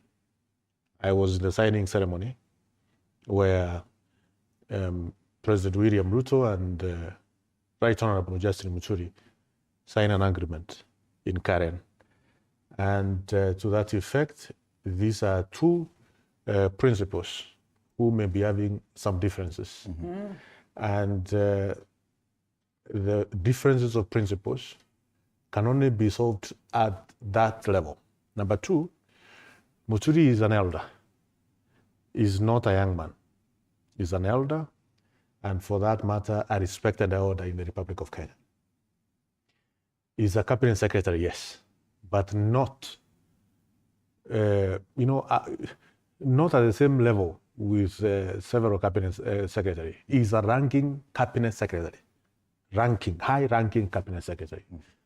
And at his age, there are issues which he can't be dragged into. There are issues which he can't buy because there are issues which come with age and experience. Remember, he's a retired speaker of the National Assembly for 10 years. That is not a mean achievement. Not only a retired speaker, he has also served as an Attorney General of the Republic for 2 good years. And before then, he served as a Member of Parliament for 10 years. This is not a gentleman who can wake up and just say anything for the sake of saying it.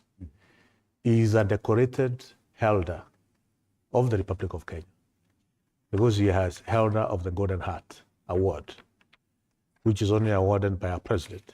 So at the level of principles, we will be waiting for directions from JB and the way he sees things. But having said that, these are two principals whom we respect, Justin Muturi and William Ruto. We both respect all of them, both of them. And the differences which may be there, let them amicably solve those differences at their level, without us, who are still toddlers in matters politics, getting in between. If at all Bwana Muturi would have attended the cabinet meeting yesterday, there would be no speculation about the said fallout between the two leaders, and they would be sorting it out amicably. The fact that he was not available for the meeting yesterday seems to exacerbate the notion that there is a serious problem. He's suggested or even opined possible exit from cabinet or from the government. That would be serious issues even for the administration of William Ruto, don't you think? Now that you've described how important and how... In Dimuli, you said it's only the people who had that story. It's only the people daily. The fact that he skipped the meeting. The fact that he's not in any other. So maybe the people daily wanted us to read their paper. Yes. That's very shouting. We're reading too much into that. We want to see what is happening here. All right. Okay, now that we are examining the political field, there's also a very political headline on the front page of Taifa Leo. Anasema, Gachagua mbioni kubomoa UDA. We could focus on that party now. There seems to be a lot of happening and dynamics across all political parties. ODM on one hand is suffering a serious crisis of identity. And we've seen, yes, your Secretary General speaking on one hand saying this, the rest of you speaking a different direction. We see that. UDA on the other hand, according to one of the cartoons, merged with ANC, yet it still remained UDA. Wanauliza, is it a merger ama ni kumezwa? These are the discussions we're having about political parties. There's even been a suggestion that the party Wanaruku belongs to, DP, is among those parties that probably the former deputy president will be unveiling as his own. There's so much discussion around political parties. Now, at least the three of you represent different parties. We have a member of the UDA party. Yes, I am. well, which we are not even sure if you're still there. You're a member of DP and you're a member of ODM. So let's start with you, Madam Elachi. Identity crisis in ODM. Kindly explain that. Now, where is the identity crisis of ODM? Because the other day we just finished our grassroots elections. How does it become? It is an identity crisis on someone who has decided to make it his crisis, not of ODM. This is the Secretary General of your party insisting that the party's identity is this, which appears to be at loggerheads with some of the members who have a different idea. And that's why I'm saying it's not the party. It is now the individuals who are in everyone believing when you say this, it doesn't look like ODM. But who is the one of ODM? It is Raila Amolo Odinga, His Excellency, the Prime Minister. Not even the Baba members of the himself, party. Jacom himself. And you follow what he says. That is him, by the way. People must always remember the party first is of the party leader, who is now out, yes, has given it to Professor Nyang, but they have been there for many years. They know, inside they know that process. But then having said that, SG has said it well. What SG is trying to say, can you make sure the identity of the party does not find itself people getting confused on what to do? But in terms of process, in terms of building the party, the chairperson called in, we've done grassroots elections, we finished the whole country. Now we are about now to start now getting our ward chairpersons, slowly by slowly going up until we get the chairpersons of the constituencies and we come to finalize. And as much as everyone is speaking, before even that happened, we were told all of us are ground zero. By Baba himself, he told us in a meeting, I need all of you, even members of parliament. I remember some members of parliament were saying, you know, Your Excellency, we have a few things in parliament that we need to go and finalize the whole week we are in. He said on the 27th of November, you must wake up and go to your polling center to start coming back. And he had restructured. In fact, he removed. Now the delegates, we are 10-10 per polling center, not like before. And he removed the privilege members of parliament used to have, where you wait people to finish and then you come in at a level and become also a delegate. He removed that privilege.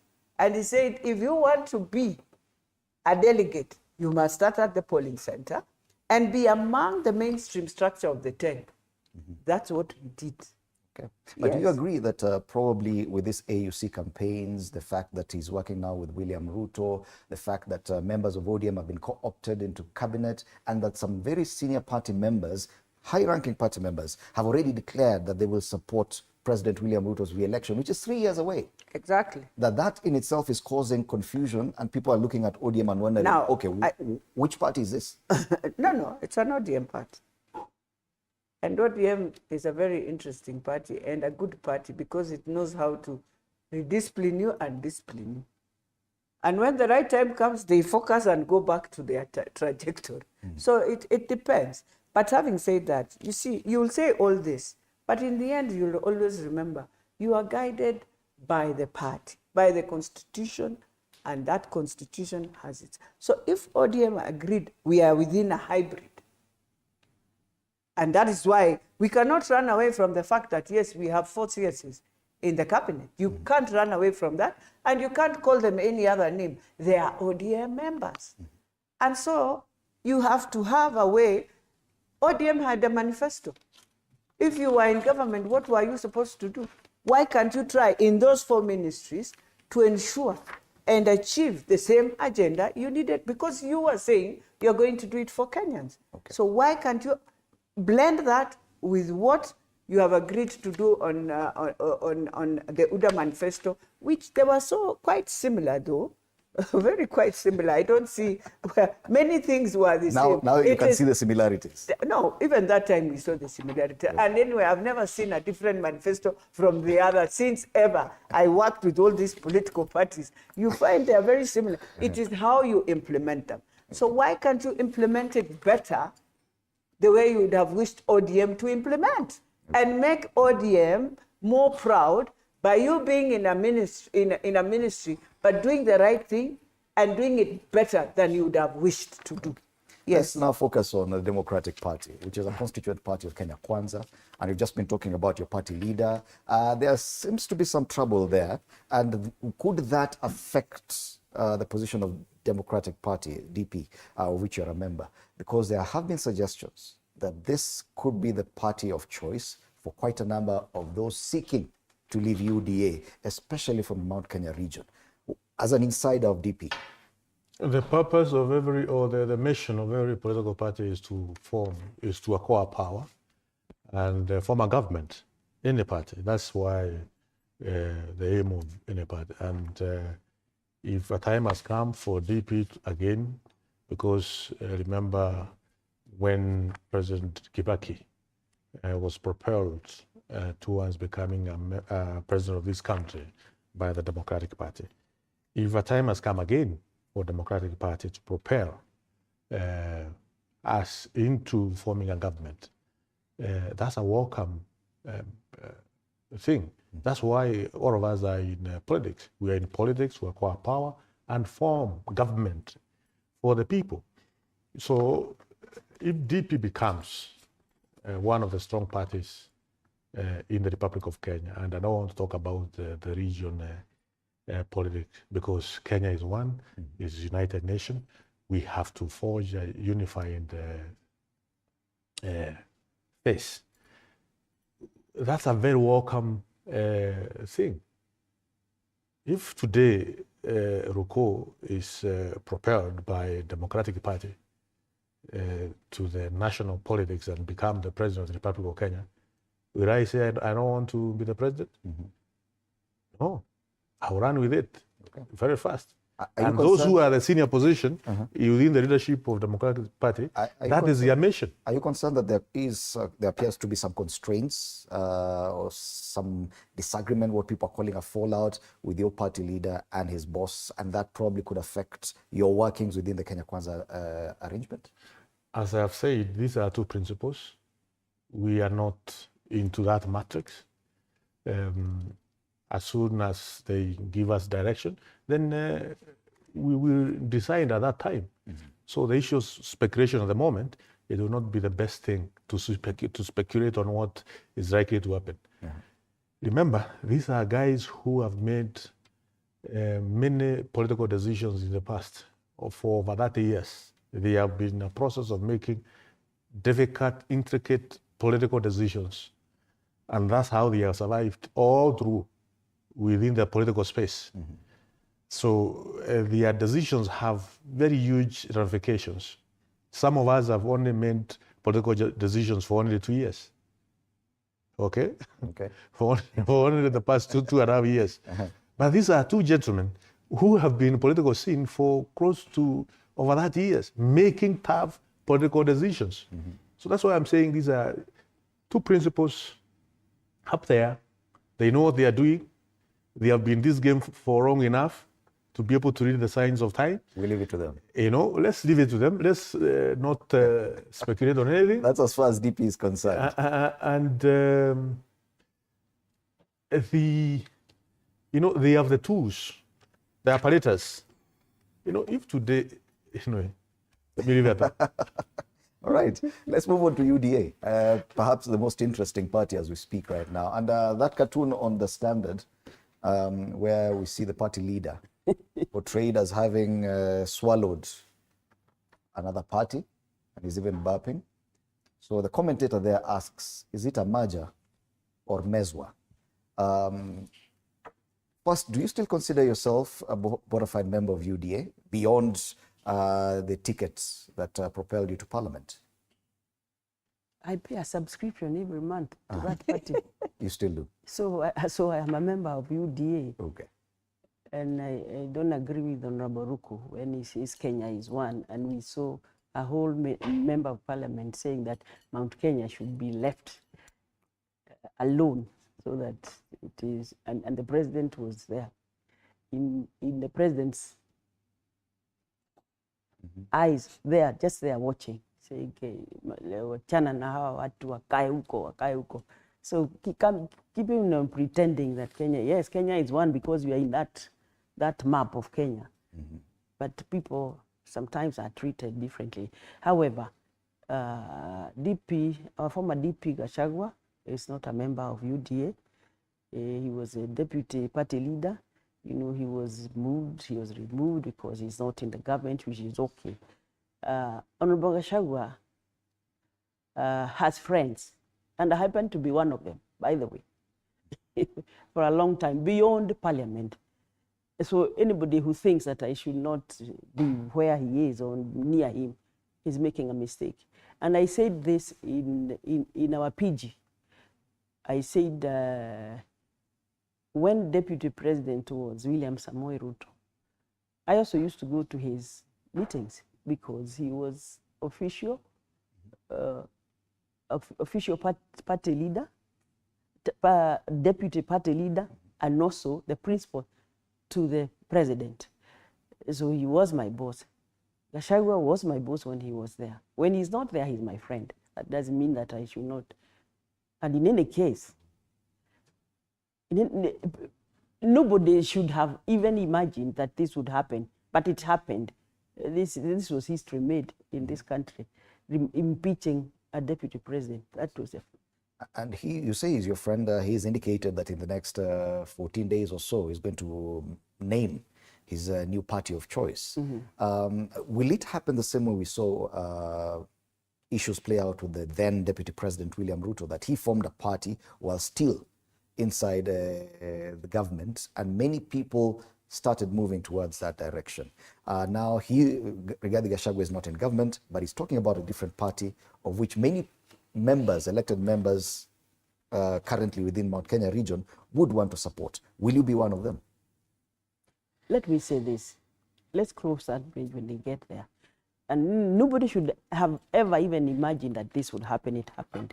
But also, anybody who thought that Gachagua was going to sit and hold his cheek like this because he's moved from the office has made a mistake. So he's wriggling his way out.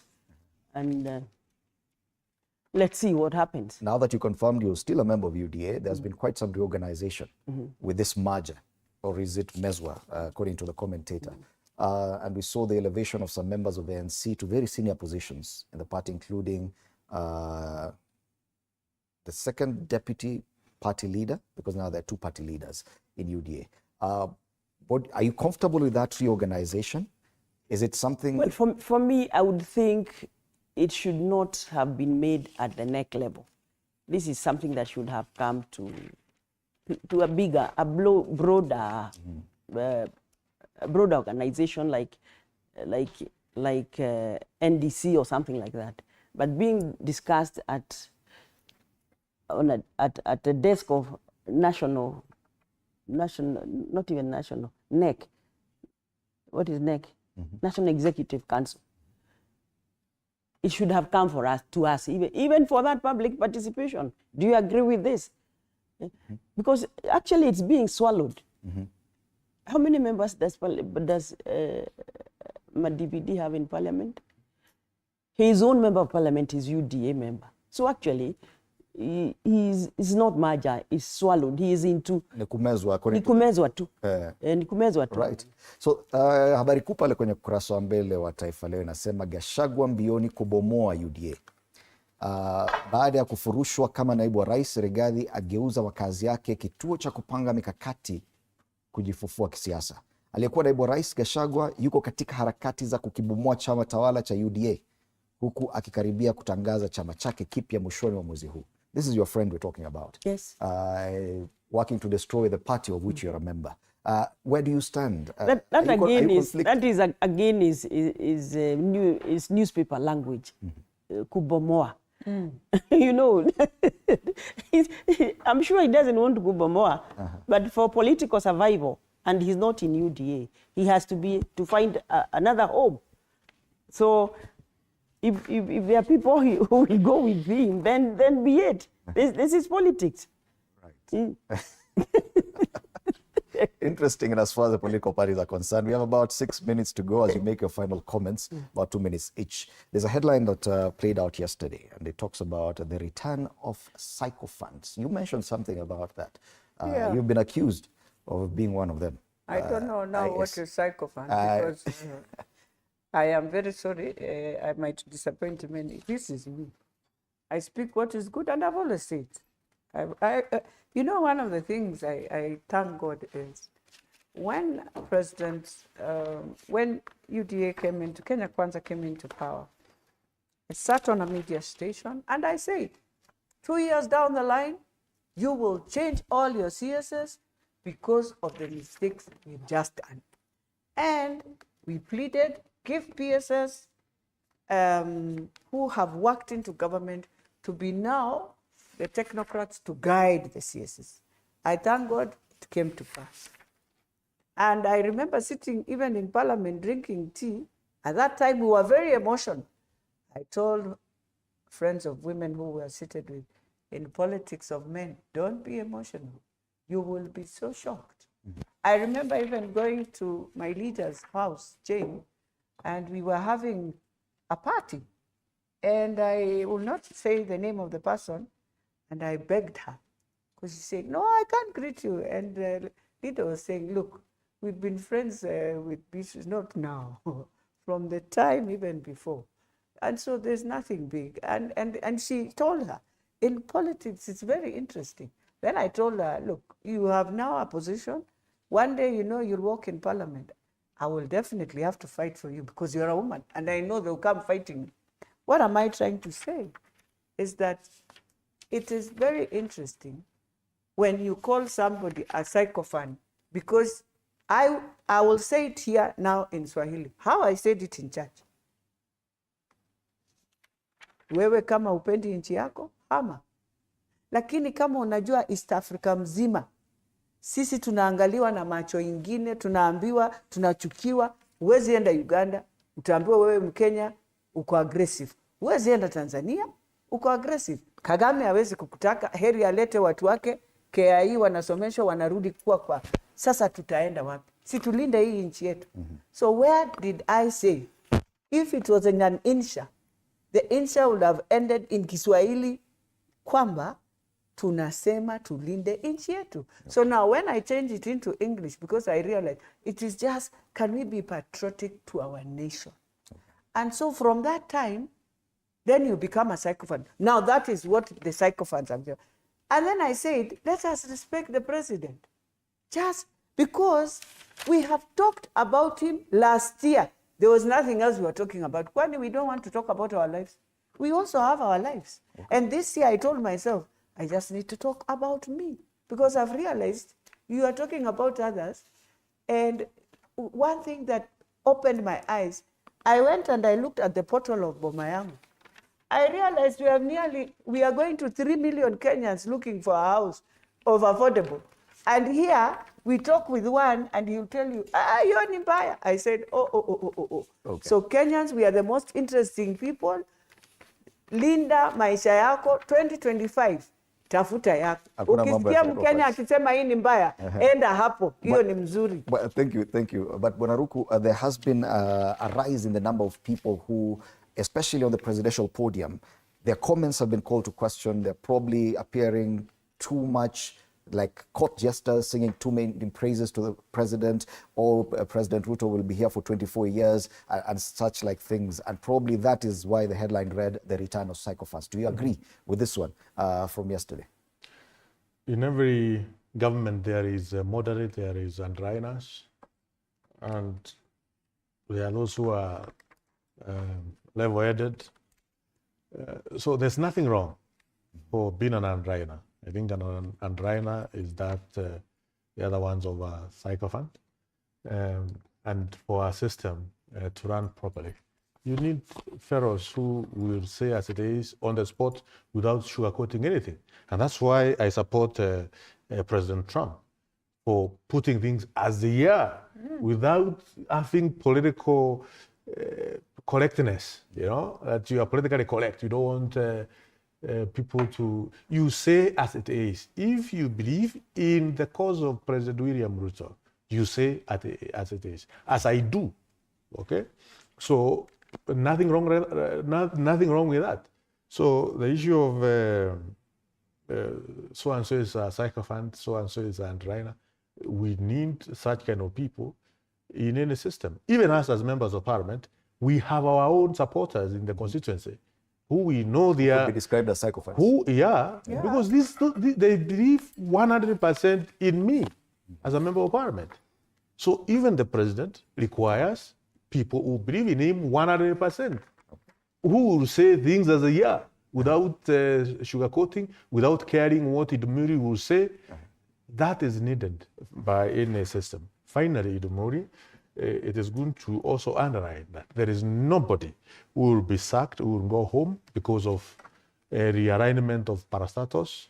All those parastatals which will be realigned, those who will be affected will go to the mainstream ministry and continue with their service in those ministries. Thank you. So there should be no cause of error. Yeah, and I'll ask my director to give me a bit, just a minute or two for Jane Kihara. Madam, go ahead. They will be overstaffed. Yes, psychophants are there, we know them. We know, you know, when, for example, when we were doing campaigns, you know the critics that used to criticize President Ruto. And even after forming government. But now they are there, and you know them now, they are there. They are the ones praising it, and which means whatever he was saying was right, you are just being an opposition person, so you needed to trash whatever he said. But now, because you are in, you love it. You want to talk good about it. That is sycophants, because you don't believe in anything. You know, I cannot say this today and say this tomorrow. Personally, I can't, because I can never be a sycophant. Are you concerned that some of them can get a bit extreme? There are some statements that have been made that have caused quite some concern. Of course, definitely. Some of the statements that politicians are making are threatening, because yes, you want to praise the president, you want to be there, you want him to be there for 24 years. Constitutionally, it is not possible. When you say that even if votes are not enough, we know how to add them, then what are you telling people? I mean, some of these things they're really annoying, even to Kenyans who elected us. Thank you so much, Madam Jane Kihara, MP Naivasha, Geoffrey Ruku, MP Mbeere North, and Beatrice Alachi, MP Dagoretti North. Our panelists this morning, interestingly, they come from different parties, and it was really good to represent at least the face of the National Assembly. Thank you so much for your very well-considered opinions on the issues we've discussed. Chaos Unleashed is a big headline on The Standard today about the concerns that Kenyans have with some of the executive orders signed by President Donald Trump yesterday as part of his very first actions as president. Meanwhile, what is happening with our parastatals? Ruto's state jobs shocker, the concern that many people could be losing their jobs with the merger of state corporations. We've had some clarity from members of the National Assembly, especially on that issue. Right. Time now for a break. When we come back, we talk matters relationships. Today being a Wednesday, and we'll be talking about transactional love. Interesting. My name is Freddie Ndimuli. Have a good morning.